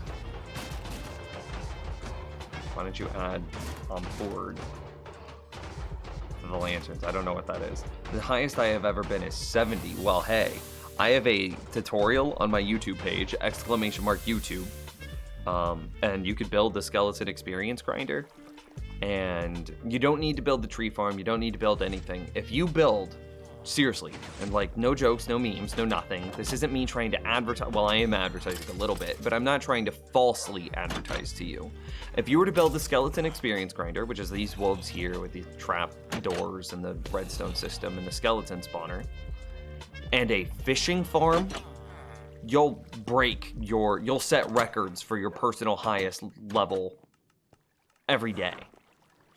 You set up your fishing farm and then you go take, you go watch a movie and you'll come back and you'll have a new personal record. You set it up, you go AFK fishing and you take a shower and you'll come back and you'll have a new record. What project are you working on? I'm trying to finish my storage room here. Our base has been really disjointed, so this is technically my third base in the world, but it's my final base, of course. So this one was my second base, and it was just like a little starter base that we built in like the first 5 or 10 hours of Minecraft. It's nothing at all.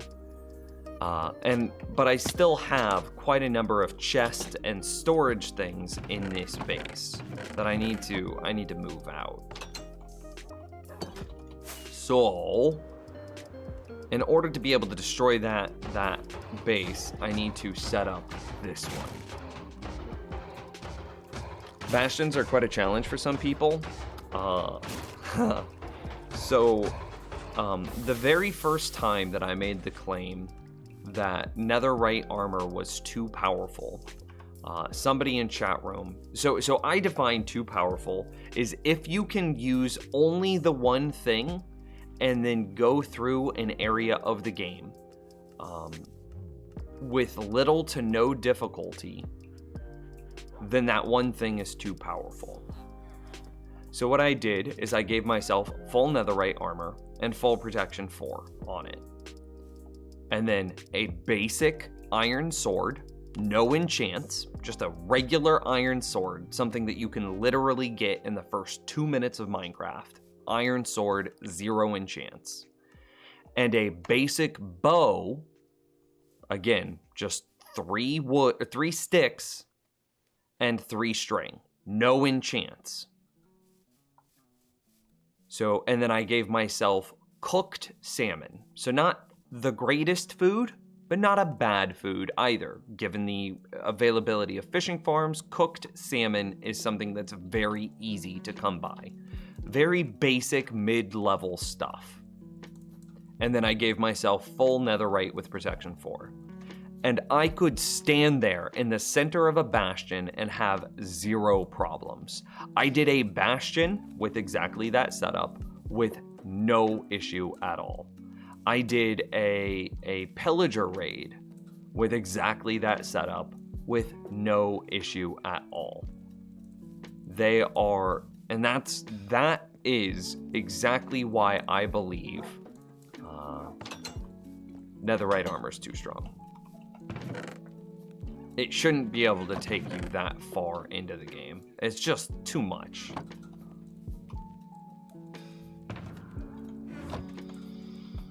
Okay, I mean, we're ready to start moving, I think. So we could set up like a dirt chest. And start moving all of the dirt over.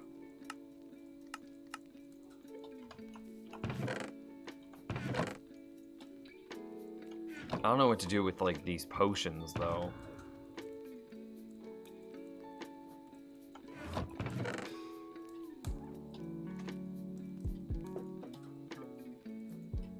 All of these are dirt related things. Oh god, there's so much. We're gonna have to just leave some dirt.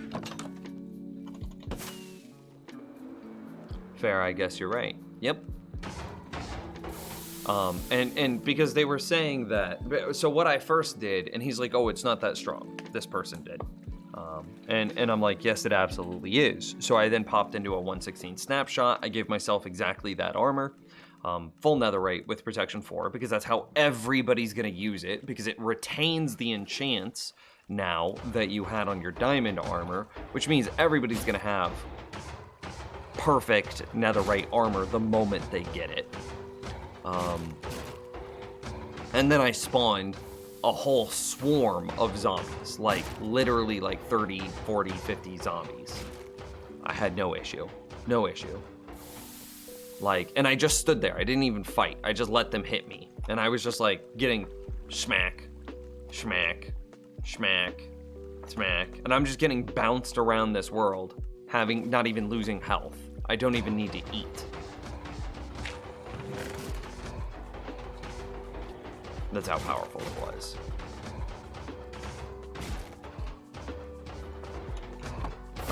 And he's like, oh, well, these are just basic monsters. You should do it against the end game fights in the game. And I'm like, okay, that's fair.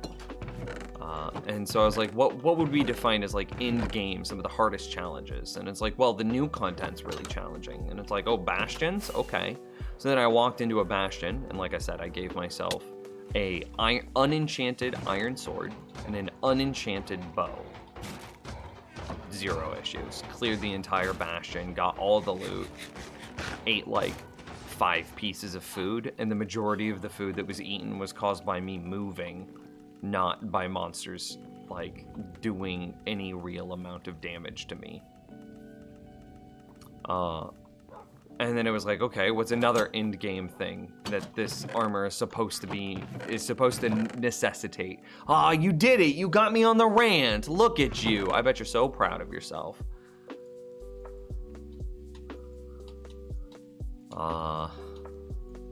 You're such a turd nugget.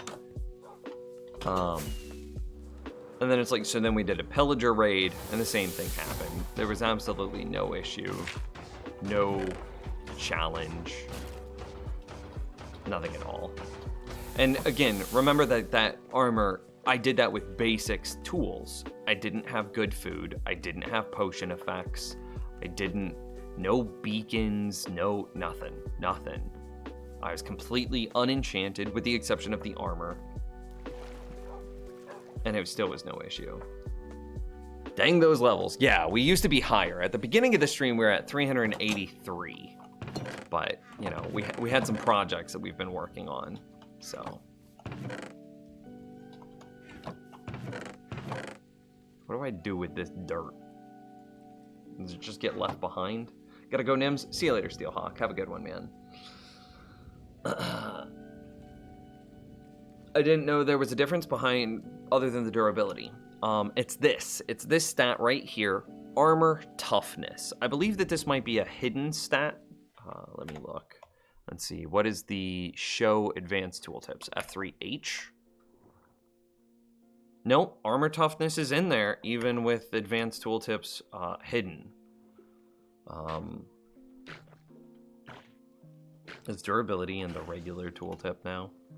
No. That makes me sad.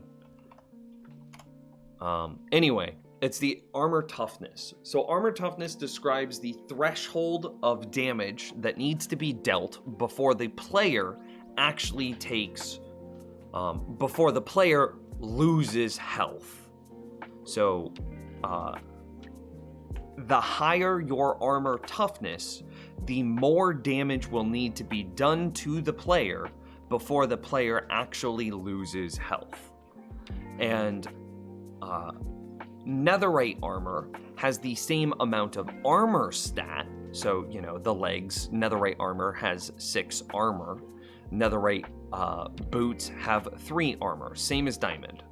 But the armor toughness is higher, which means that the amount of damage that needs to be dealt before the player loses health is also higher, which keeps you alive for longer.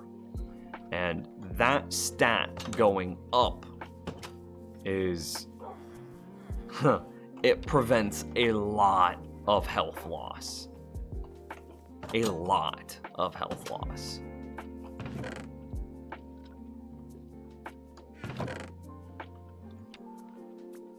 And that's the again, as it exists today, it's too strong. It's just flat out, it's too strong. The fact that I could go do, in hard mode, these end game challenges with literally beginning of the game gear, just an unenchanted bow, an unenchanted sword, and cooked salmon, and I could do these end game challenges with no potions, no beacons, no preparation, no fancy foods, no ender pearls, no elytras, no none of it. And I could do those raids with 0 difficulty, or do those end-game fights with 0 difficulty. That says something. It says a lot. Where's all the rest of our sand? Do we just not have that much sand?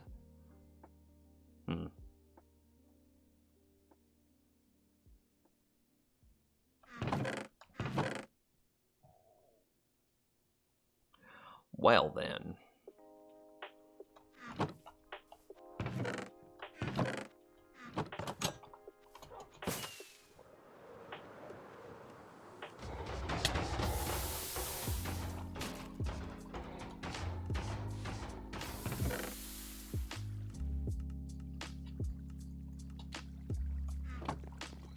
I'm really excited to see what you do with storage. When I normally play, I'm normally the storage guy. I think I will use an auto sorter design from 1.8. It might have been your design. I have some storage designs out there, but I'm gonna break your heart here. I don't think I'm gonna do anything fancy with the storage. There's a chance that I have left this open in a way that I could come back and I could run item filters through all of this, but I've decided not to. I could, at some point in the future, add one of those really complicated item storage and sorting systems onto the back, but as it exists right now today, I don't think that's something I'll end up doing. I think I will just continue to have manual storage here.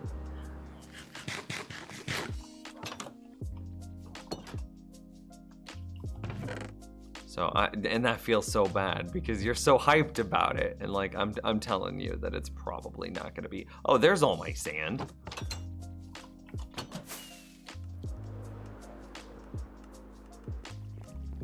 And it's probably not gonna be too fancy. Oh God. So much dirt. Still, you'll get to see how my brain categorizes different blocks in Minecraft together. You'll definitely get to see that.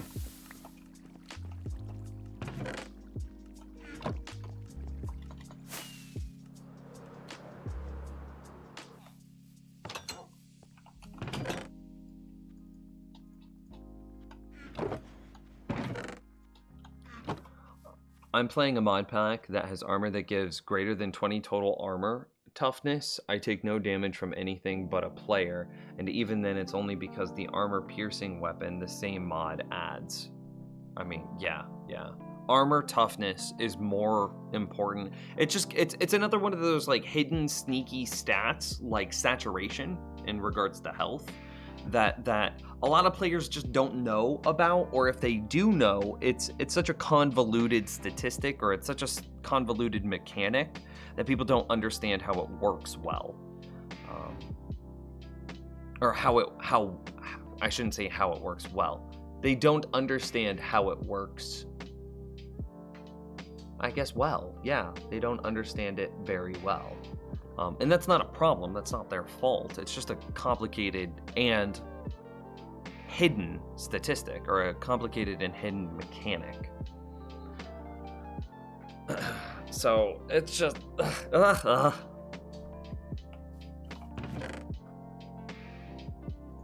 smoker's probably not going to get used, blah blah.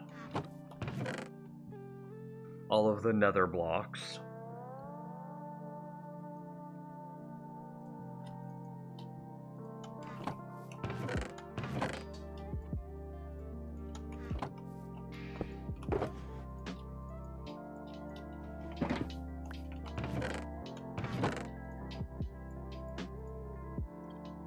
anything else that's like an overwhelming thing in here?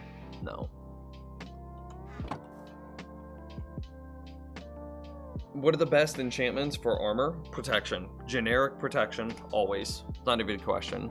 I'm not gonna go through this again because I've already like detailed the math earlier this stream.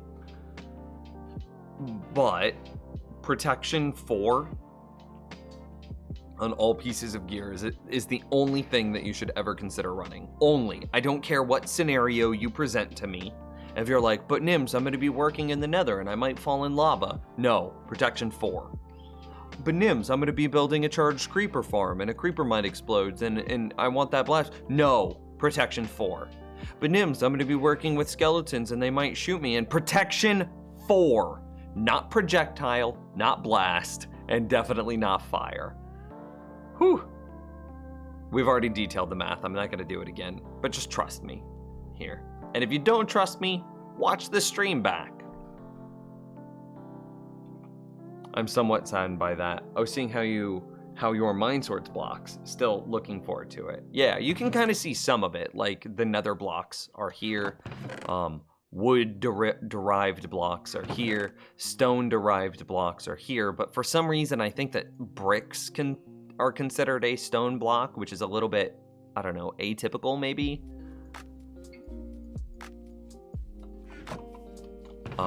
Redstone derived blocks are here, or anything that gets used in a redstone machine, which also includes composters. Composters are a redstone block, not a wood block, because you might think that they would be wood because they're made purely out of wood slabs. But composters are used primarily not to compost stuff, definitely not to make farmers. They're used to lock hoppers and prevent the hoppers from creating lag. So,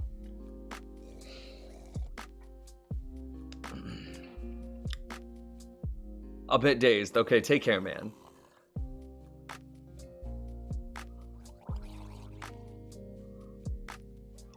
Just carry golden apples if you're doing something dangerous. Sure. I mean, but I'm not going to give you that conditional. I'm just going to say that protection 4, with the way that the game is built, is the only armor worth wearing.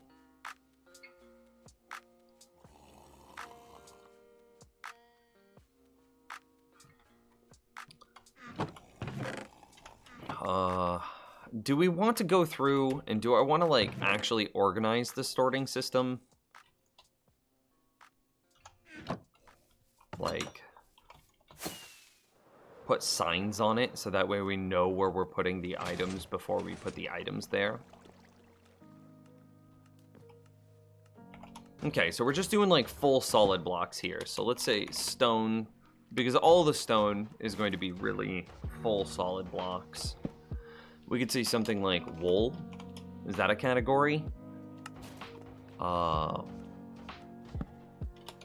We might be able to say like nether blocks go there, and then end blocks go here. And then maybe we change wool to be like wool and concrete.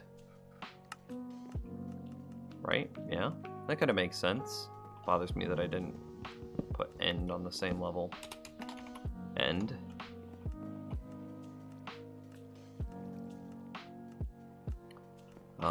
So trying to categorize this by like full solid blocks. So then I would go like utility blocks, I think would be next. So I think wood has a lot of utility blocks in it.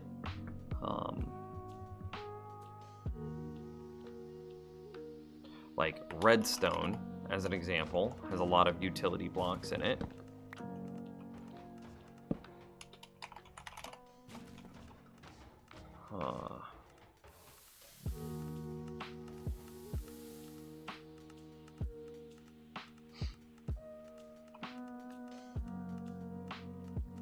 I think you guys are talking about two different things, Shellowan. I don't think he's talking about Magic the Gathering. I think he's talking about a mod pack that he plays in Minecraft with. Or Toadstool, yeah. Walling concrete. Should have dye near it. Is that what you're saying? Oh, okay. Maybe I just missed something in chat. Maybe I'm wrong here. Dyes.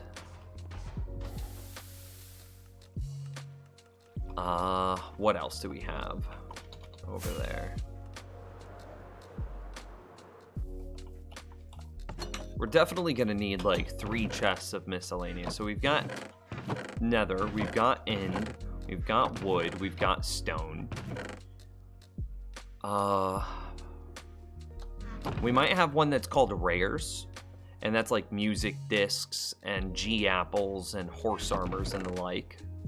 Not heart of the seas, not shells, stuff like that. So let's do one called rares.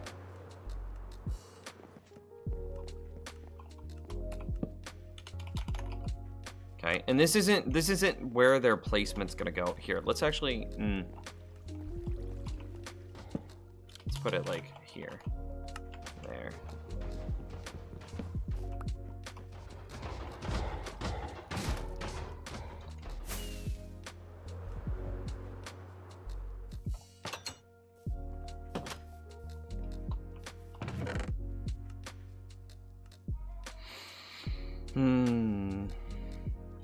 Ocean might be another good one.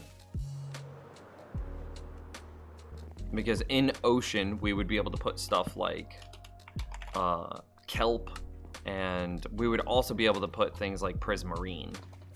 How do you have so much experience?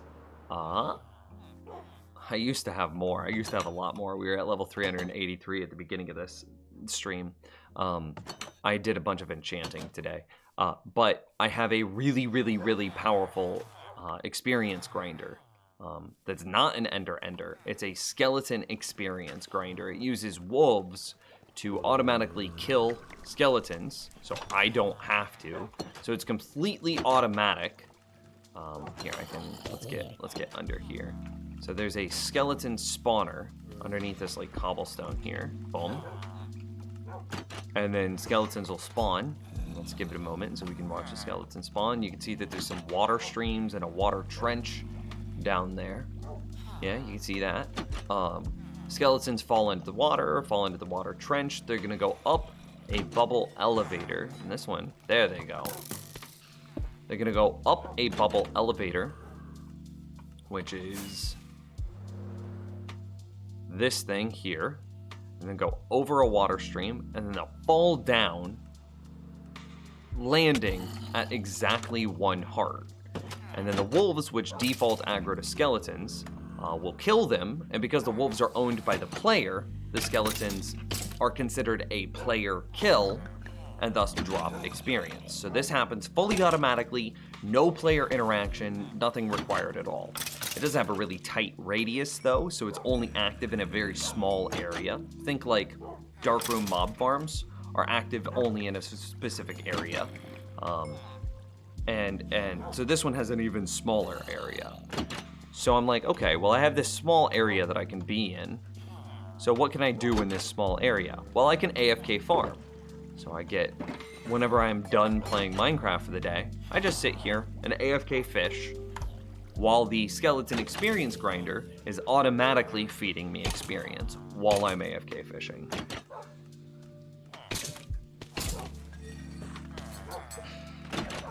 Can you silk touch a mob spawner? No, you cannot. That is a definite no. So, and then between these 2 farms, because, you know, fishing farms provide you with a good amount of experience, and then of course my skeleton experience grinder provides a great amount of experience, I'm able to grind out quite a lot of experience in a relatively short period of time.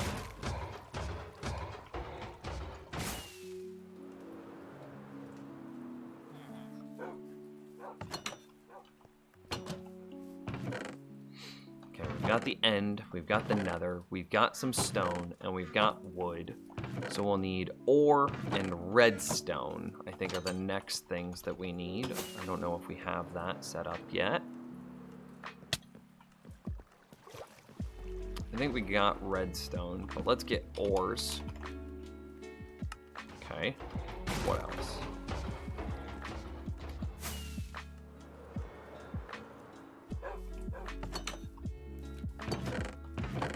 rail might be a good one, or we might rename that to travel. Because the travel would then include rail, but it might also include... No, let's just go rail. It's fine, because then we can add another thing that's like cold items. So in cold items, we would have things like snow and ice.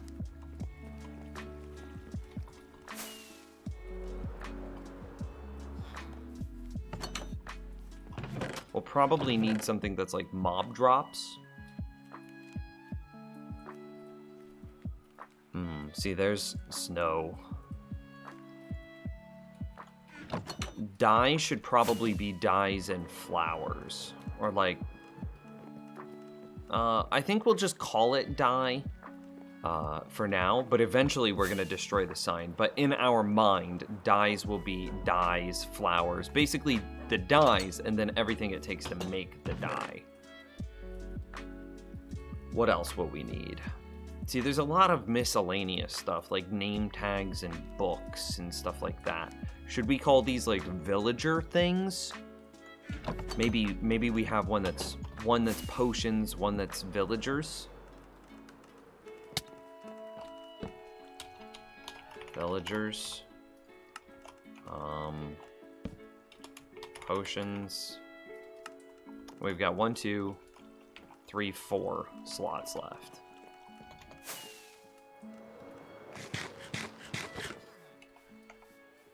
Trade goods and traded goods, just to make sure that there's no confusion. I mean, this is just temporary names, right? These aren't the permanent names where we're going to... Because remember that we have to label everything with a block.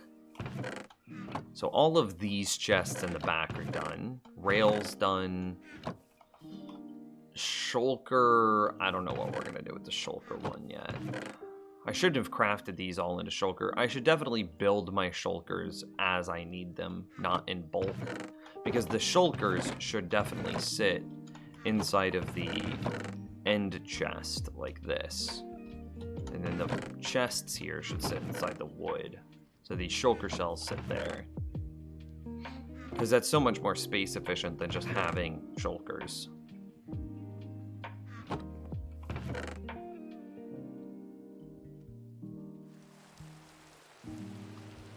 Some sort of mob drop, maybe? Because then you could put, like, phantom membranes in there.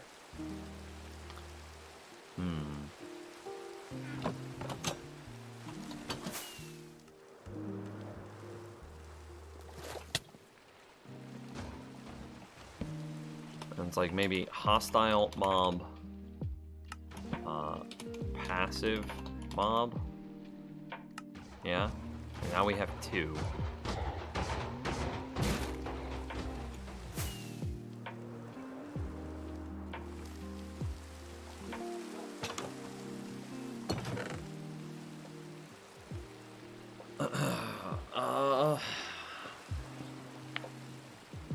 What else? I mean, TNT. See, there's a weird one for like TNT compasses, anvils, and the like as well. Is this like tools? My spare fishing rod, my spare bows, my shield.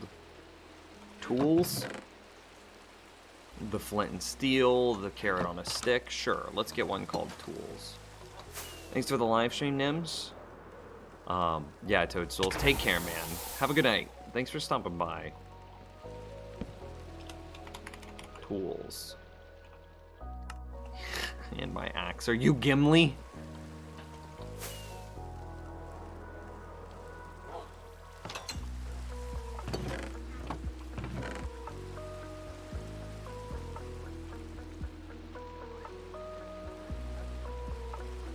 Oh, terracotta. Terracotta should probably go in the one with,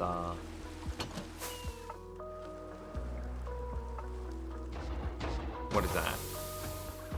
Wool concrete? Probably. Wool concrete and terracotta. So what's this last chest? Do we just call it miscellaneous and move on with our lives?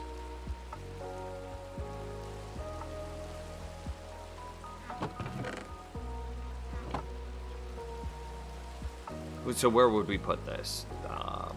potion or paper into villagers, or excuse me, paper into villagers, splash potion into potions, cake into tools, maybe, probably. Maybe redstone, because it's also a redstone element. Flint into the gravel. Pufferfish into ocean. Potion into potion. Kelp into ocean. Name tags into villagers. Books into villagers. Kelp into ocean. Dirt is already done, but it would have gone into dirt. Flour into flour. Brick into stone. Paper into villagers. Wool into wool. Potion into potion. Gunpowder into hostile mob drops, wool into wool, dragon's breath into potions, snow into cold, potion into potion, flour into dye, not shell into rare, clay. Maybe brick and clay should come together. TNT into tools, but still, if I don't, then clay goes into stone, then, which feels a little weird. TNT into tools, paper into villagers, rod into tools, lily pad into ocean, concrete into the wool, concrete, terracotta, book into villagers, anvil into tools, kelp into ocean, potion into potion, compass into tools, dye, ocean, dye, potion, wool, terracotta, concrete, lanterns. Where would Heart of the Sea into rares? Where would lanterns go? Aesthetics? Should we have a pure aesthetics one?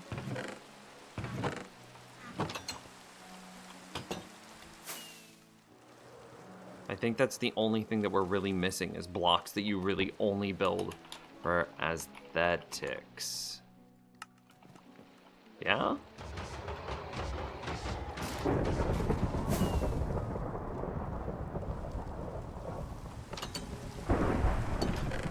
But then everything else now has a spot in that one. Tool, rare. Aesthetics, or item frames could also be wood. But wood is probably going to be overflowing at some point, so we could put them in aesthetics instead. Ooh, we don't have like plant stuff. Cactus could go into dye. But red mushrooms, I could just put the red mushrooms in the red mushroom storage and not worry about it. Bow into tools, kelp into ocean, concrete into concrete, bars into aesthetics, flint into gravel, ocean, tools. Cake could either be tool or aesthetic or redstone, potion into potion, hostile mob, dye, tool, rare, tool. The triple chest, I'll just call it from now. Aesthetic, tool, berries. Again, that's that weird plant category where mushrooms exist. I don't know, maybe we need some sort of mushroom thing?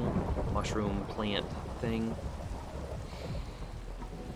Potion, triple potion, triple...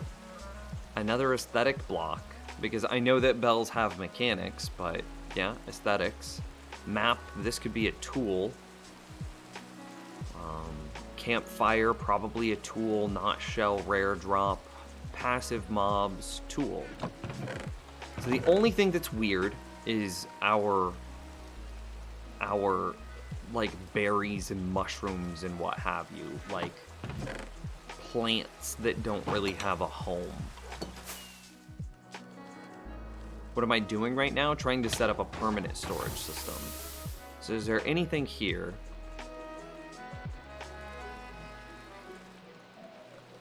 I mean, you could put them, I guess, in aesthetics.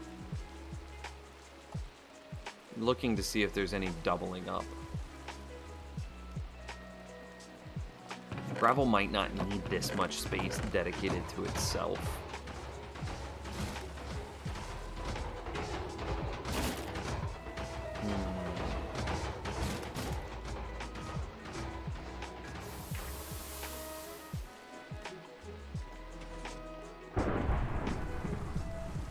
I don't know. I think that, I think we would just start filling these out. So we'll organize them how we want to organize them and know that we've got an oddity here that we'll eventually need to find a home for.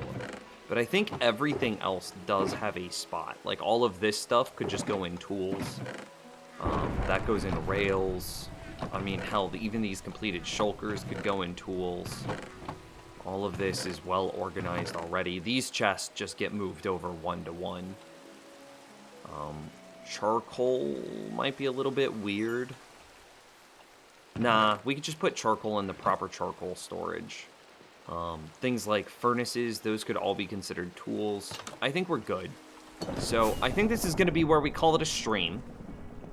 I think we'll need to take this area, organize the signs, and then move everything over at the beginning of the next stream. And then maybe we'll go into the nether and set up some very rudimentary nether paths, so that way we don't feel bad whenever we delete them in 1.16. But in setting up those rudimentary paths, we'll be able to travel about our world much quicker. So anyway, this is going to be the end of the stream. Thank you guys so much for watching. Thanks for hanging out today. A reminder, if you haven't already, be sure to hit the follow button and to join the Discord. I'm not going to try to convince you to subscribe. I'm not going to try to convince you to donate or give me bits or whatever. Discord and follow. Anyway, I'm going to be off. I'll be back same time, same place tomorrow night. Thank you guys again. I'll see you then.